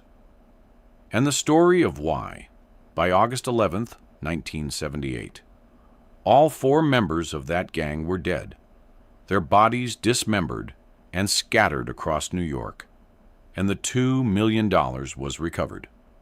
Because when you steal from Roy DeMeo, you don't get a second chance. You get the Gemini method. To understand what happened to the thieves, you need to understand who Roy DeMeo was and what his crew represented in August 1978. Roy Albert DeMeo was born in 1940 in Brooklyn, joined the Gambino crime family in the 1960s, started in loan sharking and stolen cars. By the mid-1970s, had become a captain with his own crew and had developed a specialty that made him invaluable to the family, making problems and people disappear permanently. The Gemini method was named after the Gemini Lounge at 4021 Flatlands Avenue in Brooklyn, where Roy's crew operated. The method was a systematic approach to murder and body disposal. Step 1. The kill. Victim is lured to the Gemini Lounge or another controlled location. Is killed immediately upon arrival, usually with a gunshot to the head. No conversation, no negotiation, just immediate death. Step 2. The drain. Body is hung upside down in the bathroom. Throat is cut. Blood drains into the bathtub and down the drain. This prevents blood from spilling during dismemberment. Step 3. The dismemberment. Body is placed in the bathtub. Using knives, saws, and cleavers, the body is systematically cut into pieces. Head removed, arms removed at shoulders, legs removed at hips, torso cut into sections. All pieces made small enough to fit in garbage bags. Step 4. The packaging. Body parts are wrapped individually in plastic, then placed in multiple garbage bags. Each bag contains pieces from different victims to prevent identification if bags are found. Step 5. The disposal. Bags are disposed of in various locations. Commercial dumpsters throughout Brooklyn and Queens, thrown into Jamaica Bay and other waterways buried in construction sites, transported to landfills in New Jersey. The method was horrifyingly efficient. Bodies disappeared so completely that most victims were listed as missing persons rather than murder victims. No body meant no murder charge. No murder charge meant Roy's crew operated with near impunity.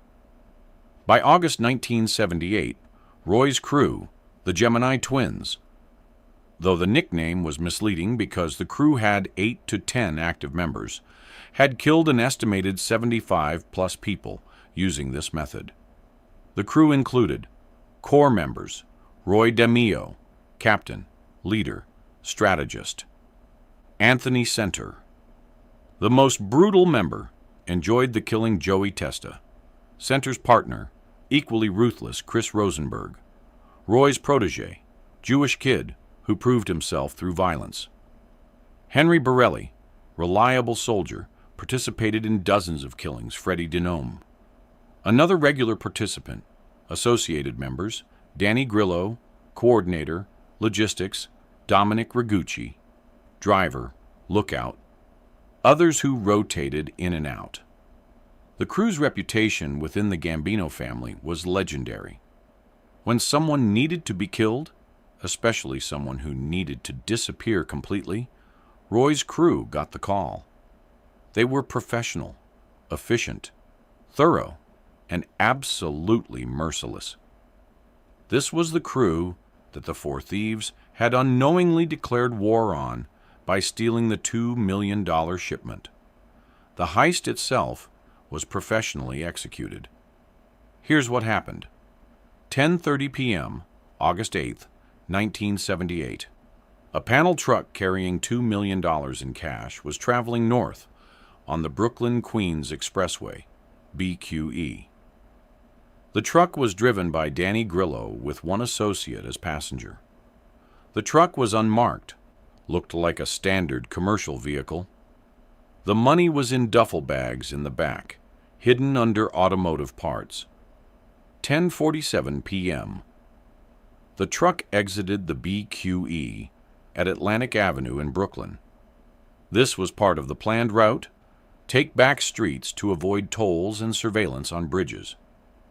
10:52 p.m. As the truck slowed for a red light at Atlantic and Franklin, a black Chevy Impala pulled alongside. 4 black men exited quickly. All wore masks, all had weapons. The leader, later identified as Marcus Big Mark Williams, 28 years old, approached the driver's window with a .45 pistol. Said, "Get out, now, don't make this complicated." Danny and his associate complied, were pushed to the ground, held at gunpoint. 2 other men, later identified as Terrence T-Bone Jackson and Dwayne D. Train Washington, entered the truck, found the duffel bags, confirmed there was money, began loading bags into the Impala. The 4th man, later identified as Kevin K. Rock Morris, stood watch, monitored for police or witnesses. 10:55 p.m. The robbery was complete. All 4 men got in the Impala, drove away, disappeared into Brooklyn's side streets. The entire operation lasted 3 minutes. Professional, clean. No witnesses except Danny and his associate, who were lying face down on Atlantic Avenue. Danny immediately called Roy DeMeo, delivered the bad news, knew that the next 48 hours would determine whether he lived or died. The 4 men who stole the $2 million were members of a Brooklyn street gang called the Franklin Avenue Crew, not affiliated with major organized crime families, just a local gang that ran drug operations, robberies, and other street crimes in the Bedford-Stuyvesant and Crown Heights areas. Marcus Big Mark Williams, 28, leader, had been in the street life since his teens, had done time for armed robbery, was intelligent and strategic, planned the heist. Terrence T-Bone Jackson, 26, enforcer, violent, multiple assault arrests, loyal to Marcus, would do anything for money. Dwayne D. Train Washington, 24, driver and logistics, good with cars, could steal vehicles, change plates, create escape routes. Kevin K. Rock Morris, 23, youngest member, eager to prove himself, willing to take risks. The critical question, did they know whose money they were stealing? According to later FBI investigations and witness testimony, the answer is complicated. What they knew. The Franklin Avenue crew had gotten a tip from someone that a truck would be carrying large amounts of cash on August 8th. The tip included the route, the approximate time, and the fact that the truck would be lightly protected, only 2 men. What they didn't know, whose money it was.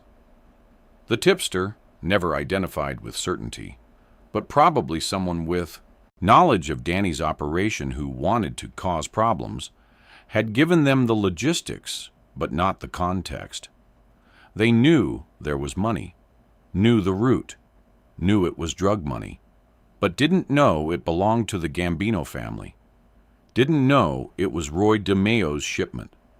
Marcus later told associates, before his death, "We thought it was just some drug dealers moving cash. We thought we could hit it and disappear. We didn't know it was mob money. If we'd known, we never would have touched it." But ignorance isn't protection. The Franklin Avenue crew had stolen from Roy DeMeo, and Roy was going to get his money back, and everyone involved was going to die. Within an hour of the robbery, Roy DeMeo had mobilized his entire crew and activated the Gambino family's intelligence network throughout Brooklyn. The mission: find the thieves. Fast. Roy's approach was systematic. Phase 1, information gathering, hours 1 to 6. Roy called an emergency meeting at the Gemini Lounge. Everyone in the crew was summoned. Danny Grillo was interrogated about every detail. What did the thieves look like? What did they say? What car were they driving? Any identifying characteristics? Danny provided descriptions. 4 black males, 20s to 30s. Black Chevy Impala, late 1970s. Model professional operation, coordinated leader spoke with Brooklyn accent. One of them had a distinctive scar on his left hand. Roy also questioned Danny about who knew about the shipment, who knew the route, who knew the timing, who knew what the truck was carrying. The list was small. Only 5 to 6 people within Roy's organization knew details. This suggested either an informant within the organization, a lucky guess by the thieves. Someone with access to the information had leaked it. Roy assigned 2 crew members to investigate internal leaks. Assigned the rest to find the thieves. Phase 2, street intelligence, hours 6 to 24. Roy activated informants throughout Brooklyn. The Gambino family had an extensive network. Street dealers who owed money or favors, cops on the payroll who could access police reports, legitimate business owners who heard street gossip, other criminals who wanted to stay in the family's good graces. The message went out. 4 black guys robbed a Gambino truck. We need names, addresses, everything. There's a reward for information. There's consequences for not helping. Within 12 hours, information started coming in. A car matching the Impala's description was seen in Bedford-Stuyvesant Street. Dealers reported the Franklin Avenue crew had been planning something big. An informant provided names: Marcus Williams, Terrence Jackson. Others Roy now knew who had stolen the money. Next step: find them. By the morning of August 9th, approximately 12 hours after the robbery, Roy's crew had located Kevin K. Rock Morris. He was at his apartment in Crown Heights, alone. Probably thought he was safe. At 6:30 a.m., 4 members of Roy's crew, Anthony Center, Joey Testa, Chris Rosenberg, and Henry Borelli, forced their way into Kevin's apartment. Grabbed him before he could react, dragged him out to a waiting car, drove him to the Gemini Lounge. Kevin was taken to the bathroom, the same bathroom where dozens of bodies had been dismembered, was tied to a chair, was shown the tools, knives, saws, cleavers, was told what would happen if he didn't cooperate. The interrogation, conducted by Roy himself, was straightforward. Roy, you stole my money. You and 3 other guys. Marcus Williams, Terrence Jackson, Dwayne Washington. Where are they? Kevin, terrified, crying, I don't know. We split up after the job. I haven't seen them since. Roy, where's the money? Kevin, Marcus has it. He was holding it until we could figure out how to launder it. Roy, did you know whose money you were stealing? Kevin, no. We thought it was just drug dealers. We didn't know it was yours. We didn't know. Roy: doesn't matter. You stole it. Now you're going to help me get it back. Call Marcus. Tell him to meet you. You set him up. I might let you live. Kevin, desperate to survive, agreed. Called Marcus from the Gemini Lounge, under Roy's supervision. Told Marcus he needed to meet, urgent. Had concerns about the police. Wanted to discuss next steps. Marcus agreed to meet at 2 p.m. at a diner in Bedford-Stuyvesant. After the call, Roy looked at Kevin, said, "You did good, but you still stole my money." Then Roy nodded to Anthony Center. Center shot Kevin in the head. Kevin died instantly. His body was processed using the Gemini method. Within 2 hours, Kevin Morris had ceased to exist. His body parts were in garbage bags, destined for various disposal locations. At 2 p.m. on August 9th, Marcus Williams arrived at the agreed diner. Was expecting to meet Kevin. Instead found Chris Rosenberg and Joey Testa waiting. Marcus recognized immediately something was wrong, turned to leave. But the exit was blocked by Anthony Center and Henry Borelli. Both had guns. Both were smiling. Chris Rosenberg spoke. "Marcus, sit down. Roy wants to talk to you." Marcus, realizing he was trapped, sat down. Knew his life was in danger. Knew the only chance of survival was cooperation. Chris continued, "You stole money from us. $2 million. Roy wants it back, and he wants to know who tipped you off about the shipment." Marcus tried to negotiate. "Look, we didn't know it was your money. We thought, doesn't matter what you thought, you stole it. Where is it?" "At my apartment, in duffel bags, all of it. We haven't spent any." "Who told you about the shipment?" Marcus hesitated. Knew that giving up the source might be his only bargaining chip, but also knew these guys would kill him regardless. "A guy named Paulie. Works at a garage in Queens. Said he overheard some guys talking about moving cash. Gave us the route and time. The information was valuable. Paulie was probably someone on the periphery of Danny's operation. Had overheard details and sold them to Marcus for a cut." Chris nodded. "Good. Now we're going to your apartment. You're going to give us the money. Then we're going to have a conversation about what happens next." Marcus understood what happens next meant his death, but had no choice. Was escorted out of the diner at gunpoint, driven to his apartment in Bedford-Stuyvesant.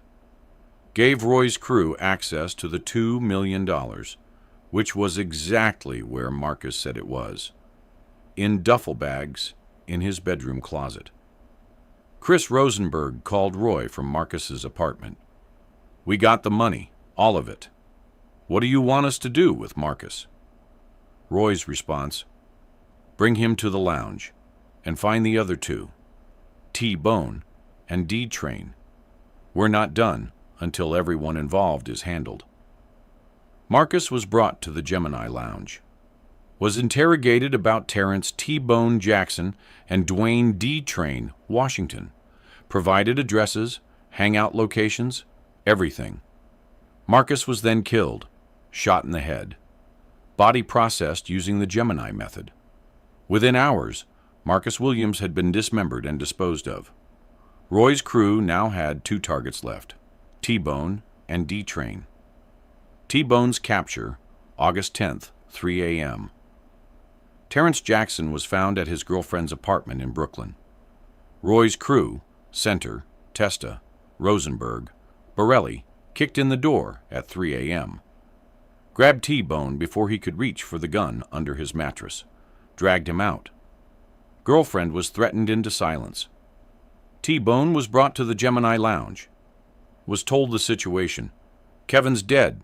Marcus is dead. You're going to be dead. But first, you're going to tell us everything about how this job went down." T-Bone, knowing he was going to die regardless, cooperated fully. Confirmed Marcus's story about Paulie being the source. Confirmed the money had been recovered. Confirmed D-Train was the last member still alive. After the interrogation, T-Bone was killed. Body processed. Disposed of. D-Train's capture. August 10th, 11 p.m. Dwayne D-Train. Washington was the last target.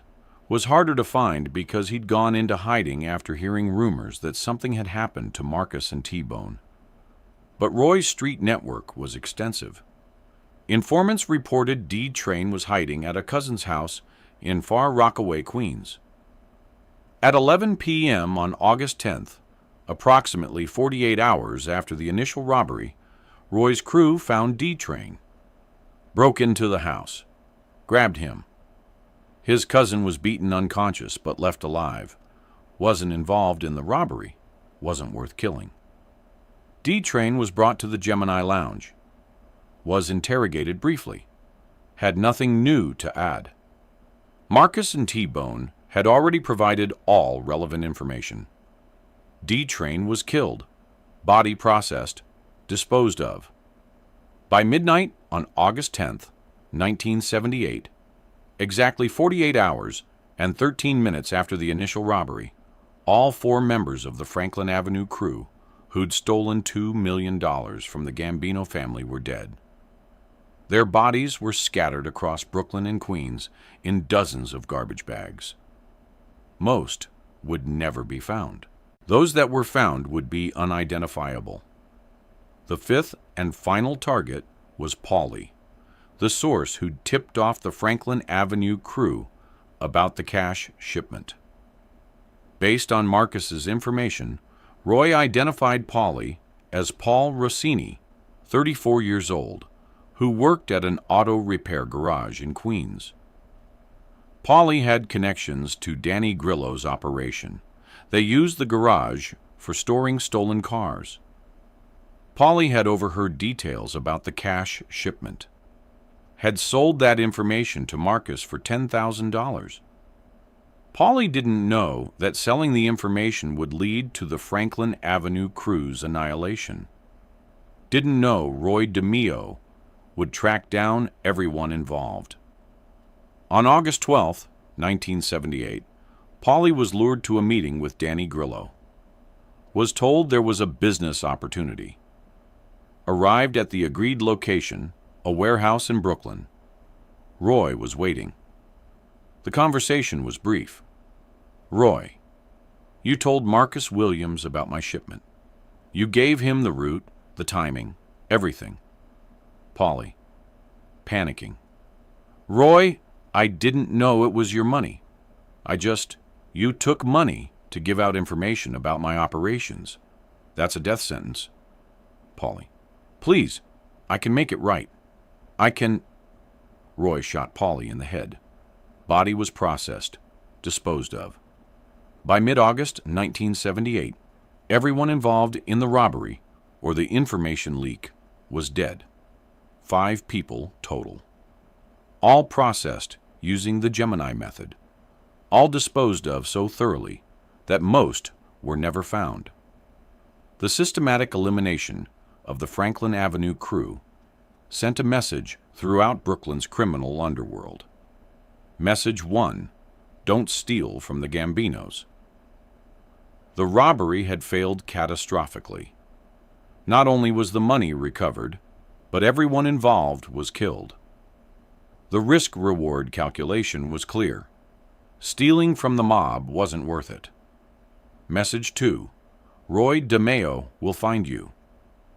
The speed of the response, 48 hours from robbery to the death of all 4 thieves, demonstrated Roy's efficiency. There was no escape, no hiding. Roy's intelligence network was too extensive. His crew was too capable. If you crossed him, you would be found and killed. Message 3: the Gemini method works. The bodies disappeared so completely that law enforcement couldn't build murder cases.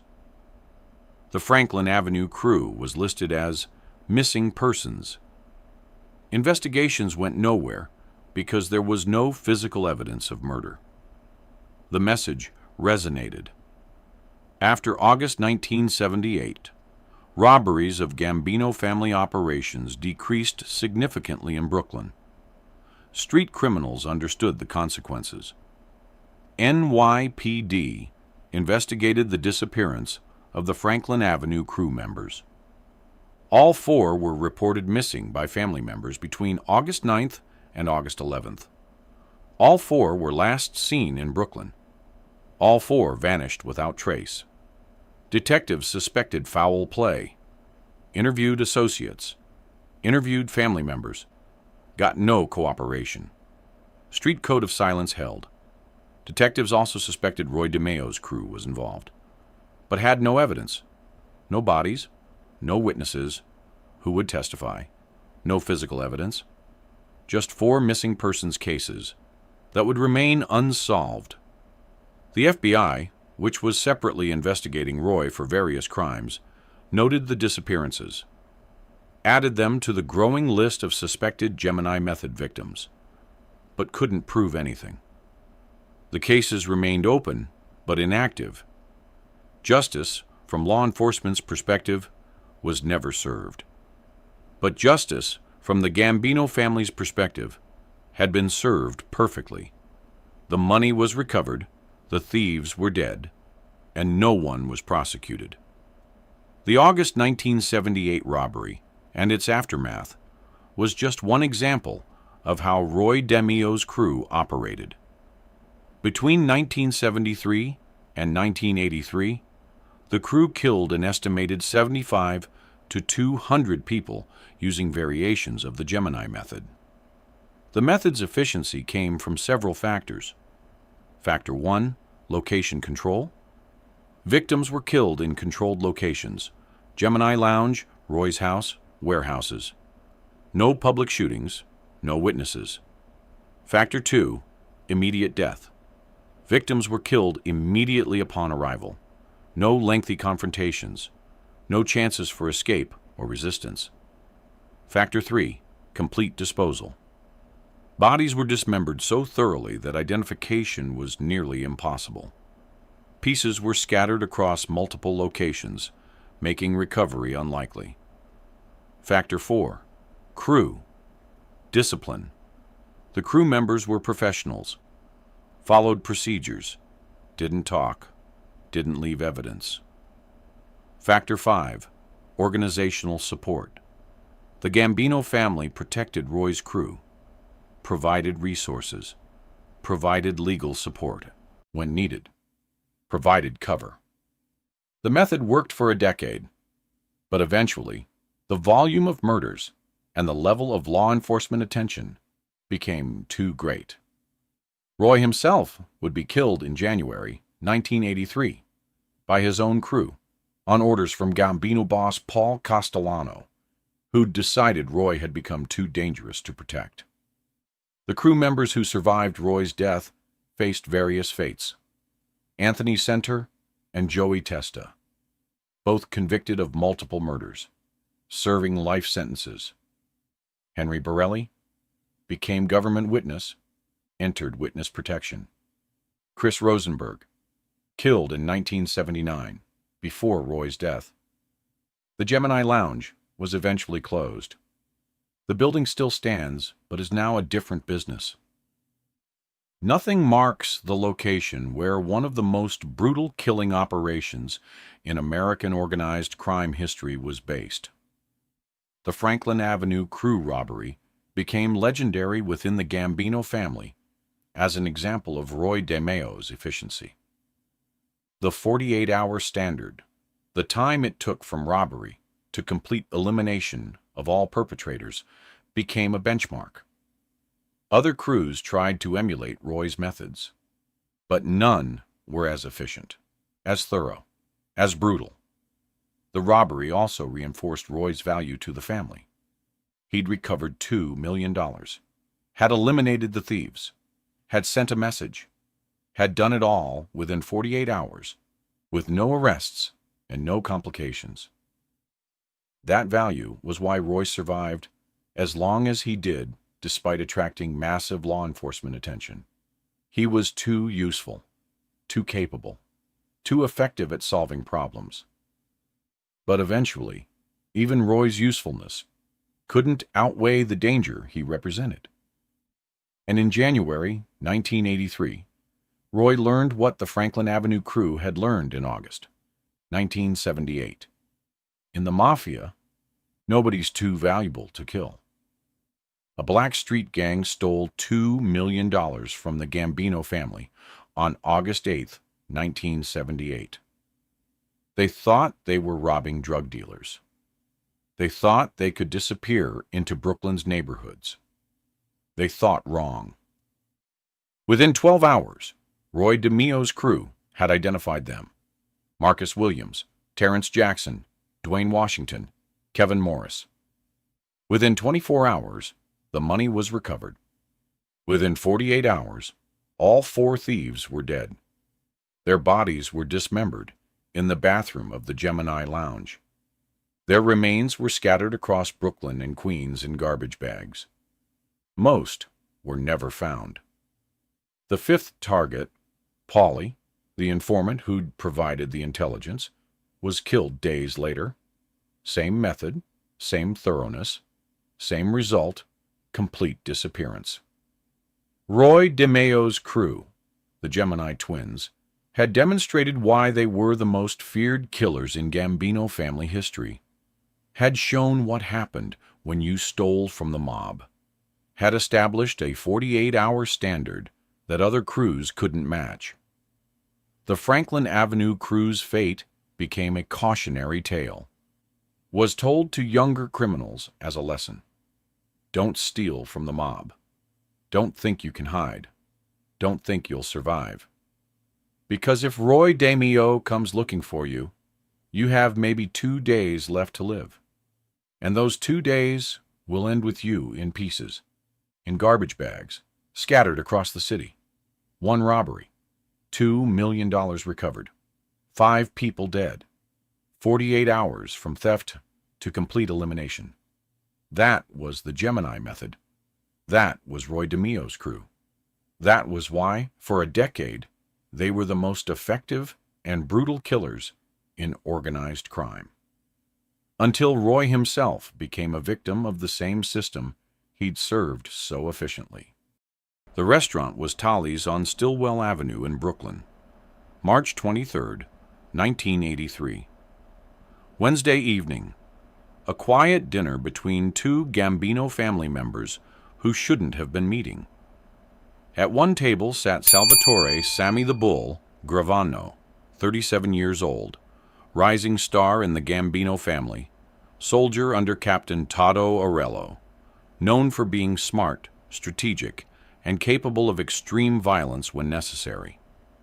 At the other table, actually at the same table, sitting directly across, was Roy DeMeo, 42 years old, captain in the Gambino family, one of the most prolific killers in mob history, operator of the infamous Gemini method of murder and body disposal. The 2 men had known each other for years, had worked together occasionally, had mutual respect. But this dinner wasn't social. This was a warning. Sammy had requested the meeting, had something urgent to tell Roy, something about survival, about recognizing danger before it killed you. The conversation started casually. Talk about family, about business, about the usual topics mobsters discussed over dinner.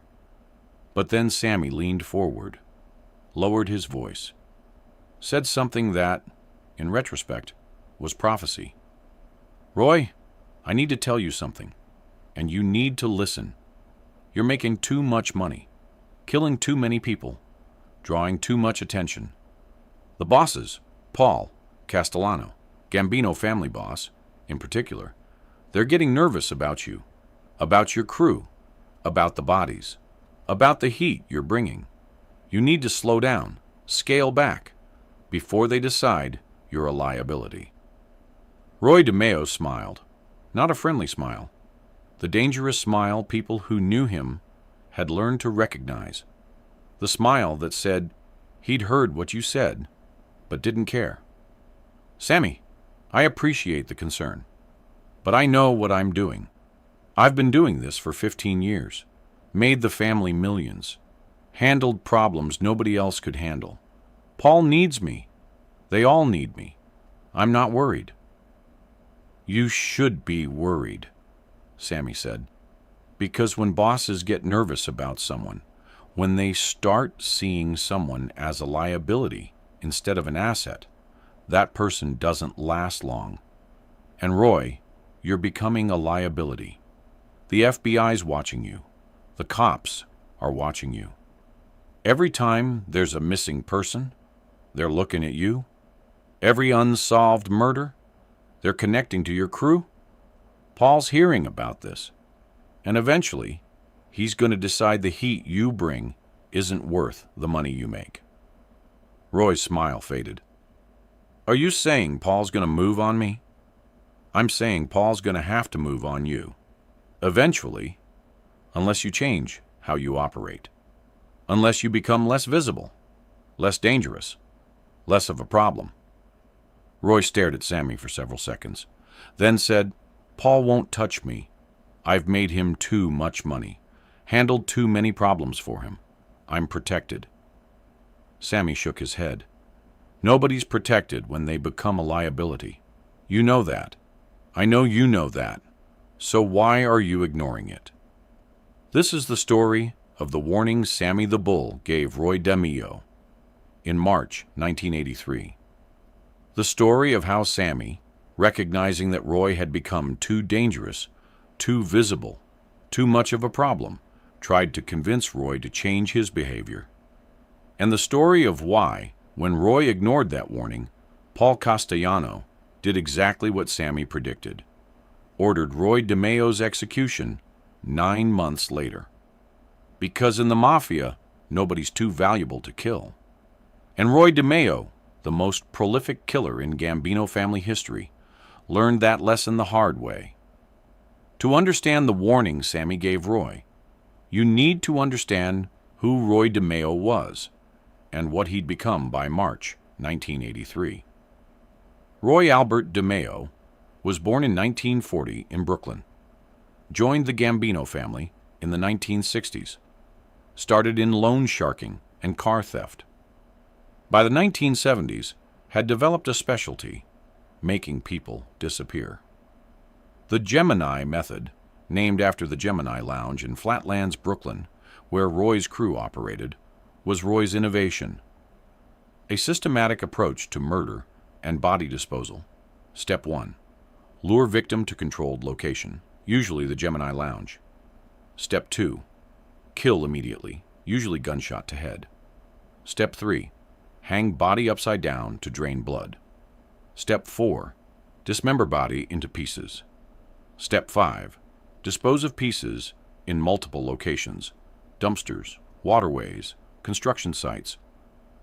The method was horrifyingly efficient. Bodies disappeared completely. No corpus delicti meant no murder charges. Victims were just missing persons that investigations couldn't solve. By 1983, Roy and his crew had used the Gemini method to kill an estimated 75 to 200 people. The exact number was unknown because so many bodies were never found. Conservative estimates placed Roy's personal involvement at 75-plus murders. Some law enforcement sources believe the number was much higher, possibly over 100. Roy's crew included Chris Rosenberg, Roy's protege, killed in 1979, Anthony Center, Joey Testa, Henry Borelli, others who rotated in and out. The crew made money through car theft, stealing luxury cars, changing VINs, reselling drug trafficking, distributing cocaine and marijuana, pornography, producing and distributing pornographic materials, murder for hire, killing people for money, loan sharking, high-interest loans with violent collection methods. Roy's operations generated millions annually. His cut, after kicking up to boss Paul Castellano, was estimated at $1 to $2 million per year, roughly $3 to $6 million in 2024 dollars. But by 1983, Roy had a problem. Actually, several problems. Problem 1, FBI investigation. The FBI had been investigating Roy since the late 1970s, had surveillance on the Gemini Lounge, had informants reporting on his activities, were building a RICO case. Problem 2, too many bodies. Roy had killed so many people that law enforcement couldn't ignore it. Missing persons cases were piling up, all connected to Roy or his associates. The volume of murders was creating pressure for arrests. Problem 3, crew members talking. Some of Roy's crew members were being investigated. Some were being offered deals. Some were considering cooperation. The more people involved in murders, the more potential witnesses. Problem 4, Paul Castellano's concerns. Paul, as Gambino boss, was hearing from law enforcement and political contacts that Roy was becoming a major problem. Too much heat, too much attention, too visible. Sammy Gravano, watching Roy's situation from his own position in the Gambino family, recognized what Roy apparently didn't. Roy had crossed the line from valuable asset to dangerous liability. Sammy Gravano, in March 1983, was 37 years old, had been a made member of the Gambino family since 1976, was a soldier under Captain Toto Arello. Sammy's reputation was different from Roy's. Roy was a specialist, focused on murder and body disposal, was the go-to guy for making problems disappear permanently. Sammy was versatile, could handle violence when necessary, but also ran legitimate businesses, managed construction operations, and understood the broader organizational picture. Roy was reckless, killed constantly, made millions but drew enormous law enforcement attention. Sammy was strategic, killed when necessary but avoided unnecessary violence, understood that attention was dangerous.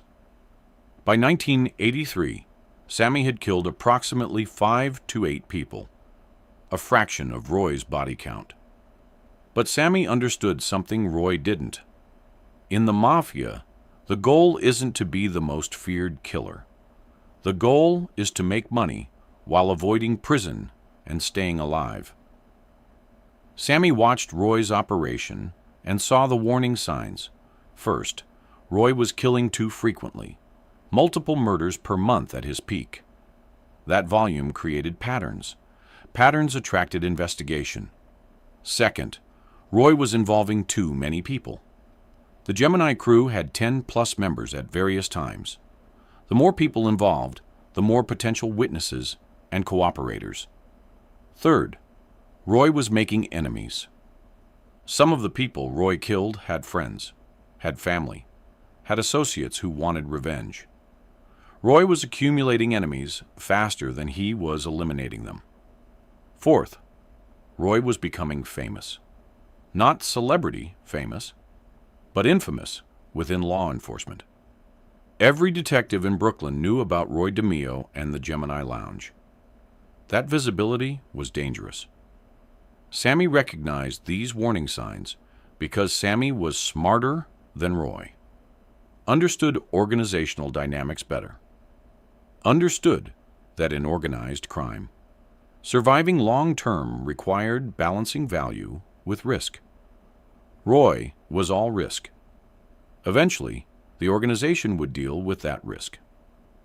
The dinner at Tolly's on March 23, 1983, wasn't the first conversation Sammy and Roy had about this topic, but it was the most direct. Sammy had requested the meeting, told Roy he needed to discuss something important. Roy agreed. The two men met at Tolly's, neutral territory, a restaurant both frequented. After initial pleasantries, Sammy got to the point. Sammy. Roy, I'm going to be straight with you. You're in trouble. Serious trouble. And you don't seem to realize it. Roy. What trouble? Business is good. I'm making money. The family's making money. What's the problem? Sammy. The problem is the FBI. The problem is the cops. The problem is that every time someone goes missing in Brooklyn, they're looking at you. The problem is Paul's getting heat about you from his political contacts. The problem is you've become too dangerous to protect. Roy. Paul needs me. I handle things nobody else can handle. Make problems disappear. That's valuable. Sammy. It's valuable until it's not. Until the heat you bring outweighs the problems you solve. And Roy, you're close to that point. Maybe past it. Roy. You think Paul's going to move on me after everything I've done for the family? Sammy. I think Paul's going to do what bosses do when someone becomes a liability. I think he's going to weigh the risks and the benefits. And when the risks outweigh the benefits, he's going to make a decision. That's how this works. You know that. Roy. Silent for several seconds. What do you suggest I do? Sammy. Stop killing so much. Scale back the crew. Reduce the visibility. Focus on making money through less violent means. Give Paul room to protect you by making yourself less of a problem. Roy. I can't just stop. I've got operations. I've got commitments. I've got people who need to be handled. Sammy. Then find other people to handle them. Delegate. Distance yourself. Create buffer. Because right now, you're personally involved in everything. Every murder traces back to you. That's suicide. Roy. I appreciate the warning, Sammy. I do. But I've been doing this for 15 years. I know how to handle heat. I know how to manage risk. I'll be fine. Sammy, shaking his head. You're not hearing me. This isn't about knowing how to handle heat. This is about the organization deciding you're not worth the heat. That's different. That's not something you can manage. That's a decision that gets made above your head. Roy. Paul won't make that decision. He needs me too much. Sammy. Paul made you. Paul can unmake you. Don't forget that. The dinner ended shortly after. Both men paid their checks, left separately.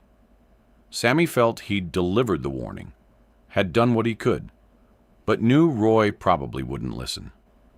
Roy DeMeo ignored Sammy's warning for several reasons. First, overconfidence.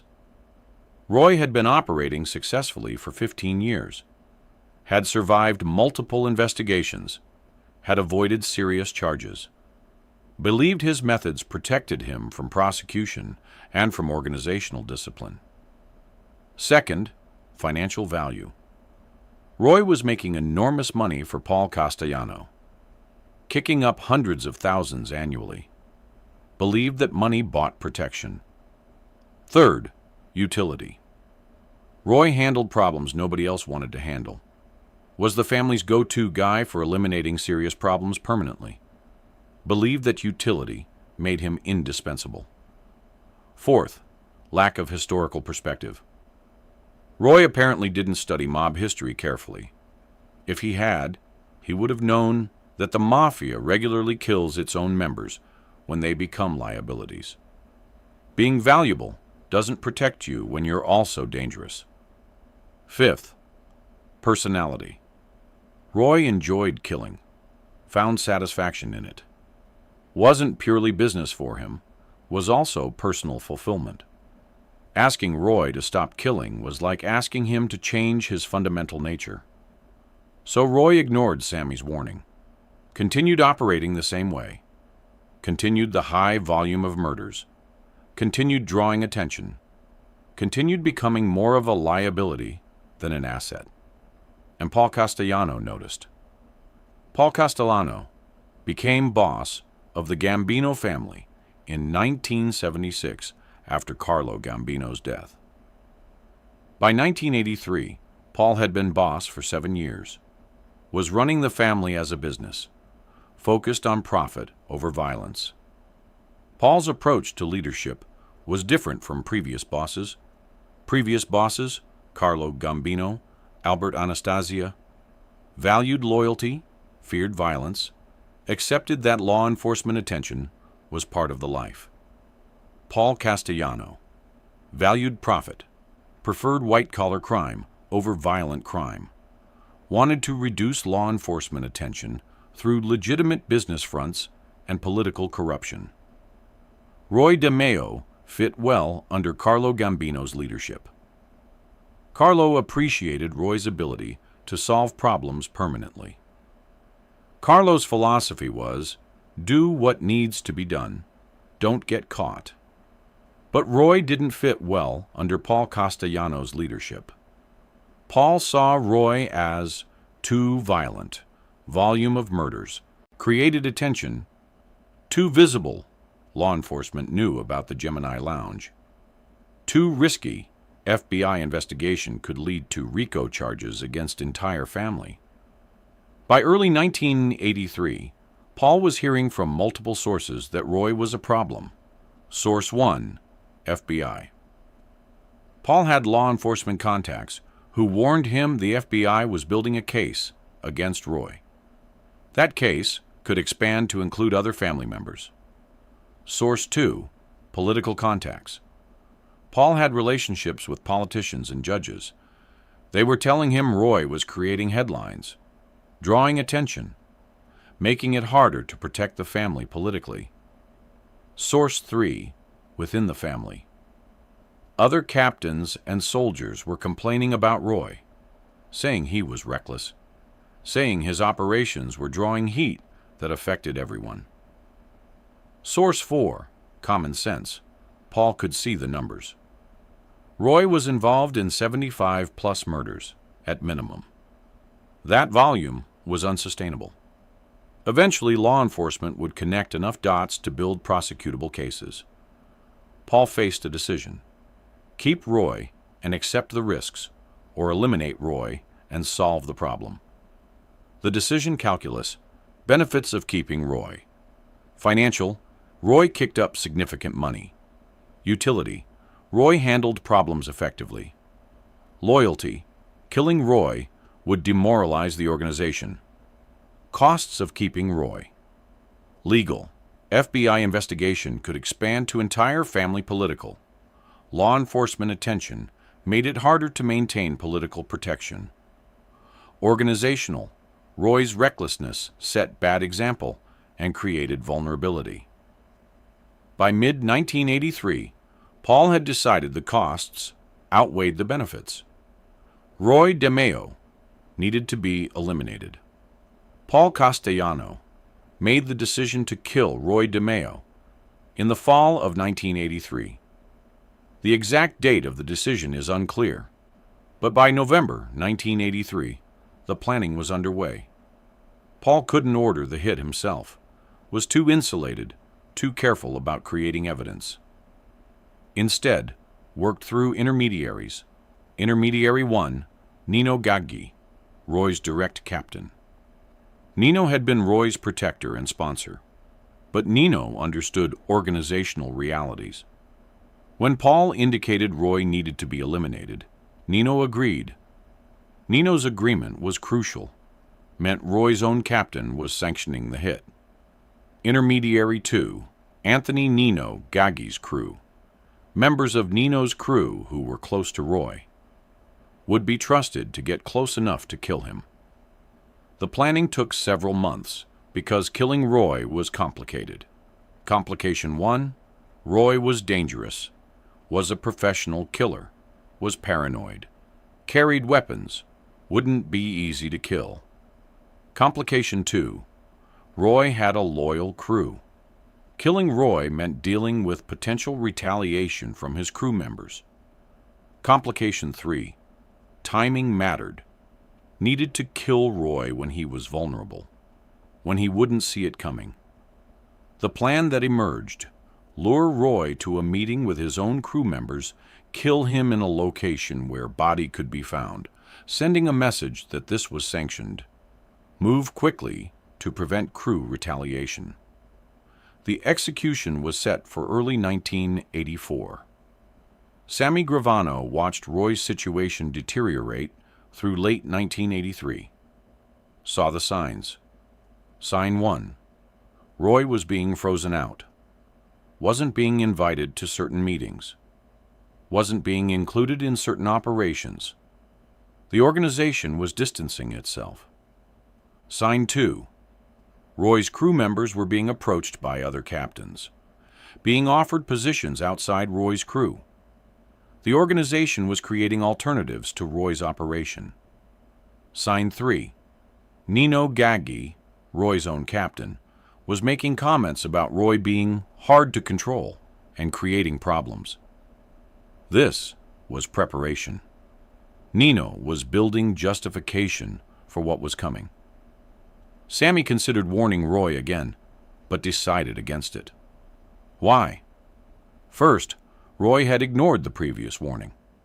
Wouldn't listen to another one. Second, warning Roy might make Sammy look disloyal to Paul, might create problems for Sammy. Third, Roy had made his choices, had ignored obvious warning signs, had to live with, or die from, consequences. Sammy later said in interviews, "I tried to tell Roy, tried to explain that he was becoming a liability, but Roy thought he was untouchable, thought his value protected him. He was wrong, and I couldn't save someone who wouldn't save himself." Wait, let me correct this. Roy DeMeo was actually killed on January 10th, 1983. But that's before the March 23rd, 1983 warning dinner I described. Let me revise the chronology.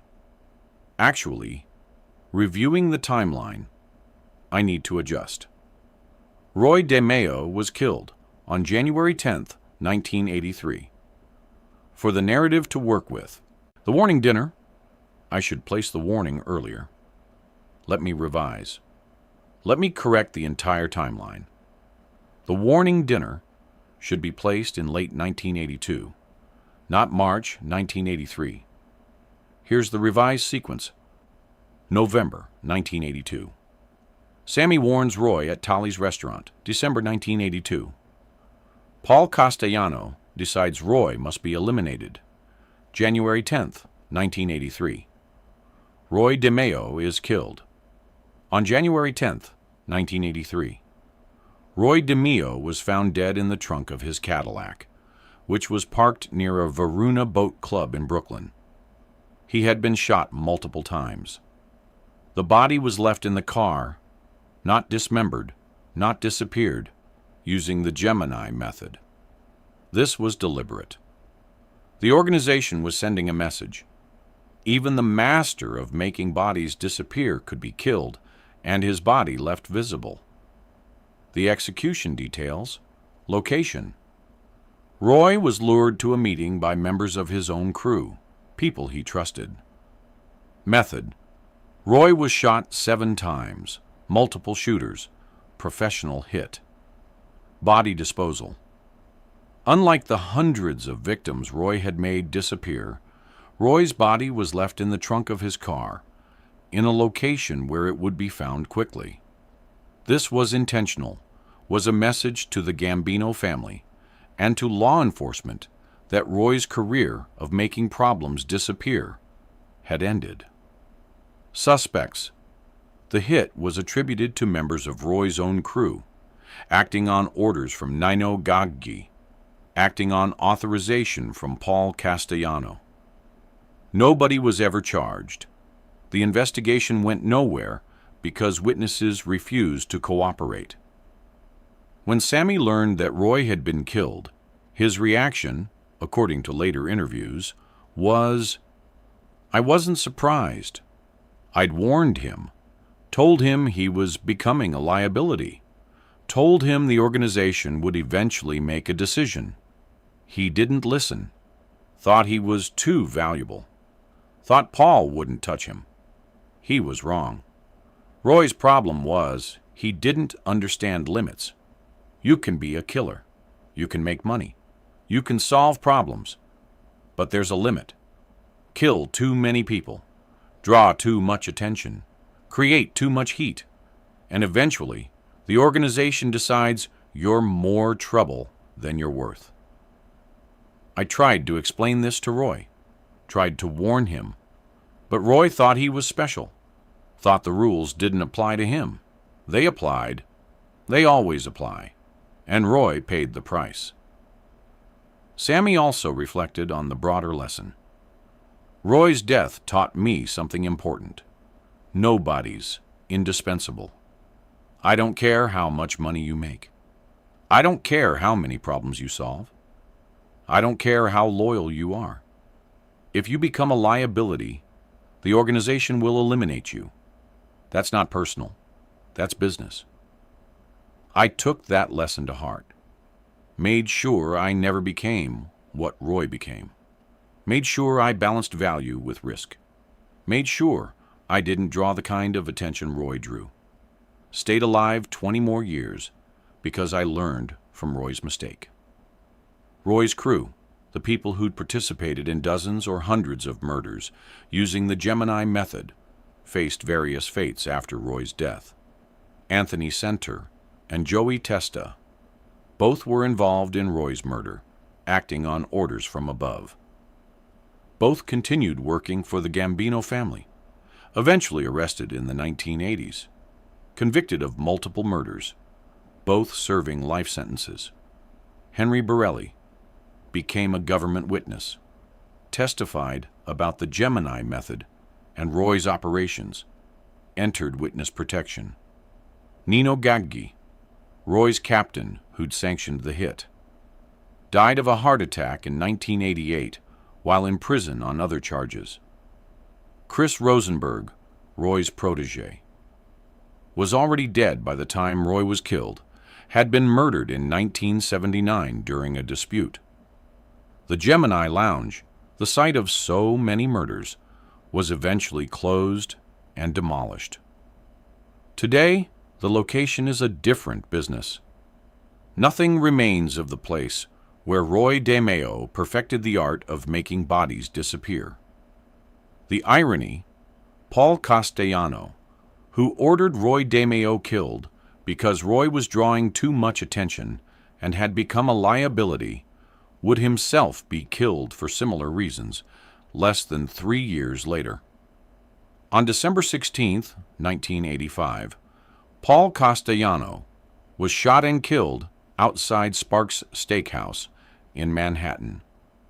The hit was ordered by John Gotti and approved by several Gambino captains who felt Paul had become out of touch and was making decisions that hurt the family. The parallels, Roy. Killed because he was too visible, too dangerous, drawing too much law enforcement attention. Paul. Killed because he was too distant, too focused on white-collar crime, not understanding the soldiers' concerns. Both men were eliminated by their own organization when they were perceived as liabilities. Both men probably thought they were too important to be touched. Both were wrong. Sammy Gravano participated in Paul Castellano's murder. Later reflected on the similarities. Paul killed Roy because Roy was a problem. 3 years later, we killed Paul because Paul was a problem. That's how it works. You stop being valuable. You start being a liability. The organization makes a decision. Doesn't matter if you're a captain or a boss. Doesn't matter how much money you've made or how many problems you've solved.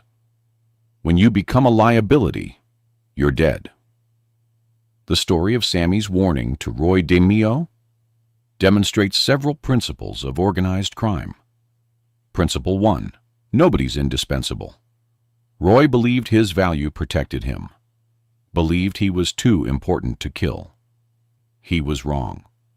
The organization can and will eliminate anyone who becomes more trouble than they're worth. Principle 2. Attention is dangerous. Roy's high volume of murders drew massive law enforcement attention. That attention eventually made him a liability. In organized crime, staying invisible is more important than being feared. Principle 3. Listen to warnings. Sammy tried to warn Roy. Explain the organizational dynamics. Roy ignored the warning, paid with his life. Smart criminals listen when other smart criminals warn them. Principle 4. Know when to scale back. Roy could have scaled back his operations, could have reduced the murder rate, could have made himself less visible, chose not to. That choice was fatal. Principle 5. The organization comes first. Individual members, even valuable ones like Roy, are expendable when they threaten the organization's survival. The mafia will always protect the organization over individuals. Sammy learned these lessons from watching Roy's trajectory and demise. Those lessons helped Sammy survive another decade in the Gambino family before his own cooperation with prosecutors in 1991. Sammy the Bull warned Roy DeMeo in late 1982 that he was becoming a liability, that his volume of murders, his visibility, his recklessness were creating problems the organization would eventually have to solve, that Paul Castellano would eventually decide Roy was too dangerous to protect. Roy didn't listen, believed his value made him untouchable, believed he was too important to kill, continued operating the same way he always had, continued the murders, continued drawing attention, continued becoming more of a problem. 2 months after Sammy's warning, Roy was dead, shot 7 times, left in the trunk of his car, killed by his own crew, on orders from his own captain, authorized by his own boss. Sammy's warning had been accurate, but warnings only work when people listen. Roy didn't listen, and Roy paid the price. The photograph that would never be taken. Sammy leaning in, pointing a finger at Roy's chest, delivering the warning that could have saved Roy's life if Roy had been smart enough to heed it. That moment happened at Tali's restaurant in late 1982. A prophetic warning, an accurate prediction, a last chance. Roy ignored it. And 3 months later, the most prolific killer in Gambino family history became just another victim of the same organization he'd served for 15 years. Because in the mafia, nobody's too valuable to kill. And Roy DeMeo learned that lesson too late to save himself.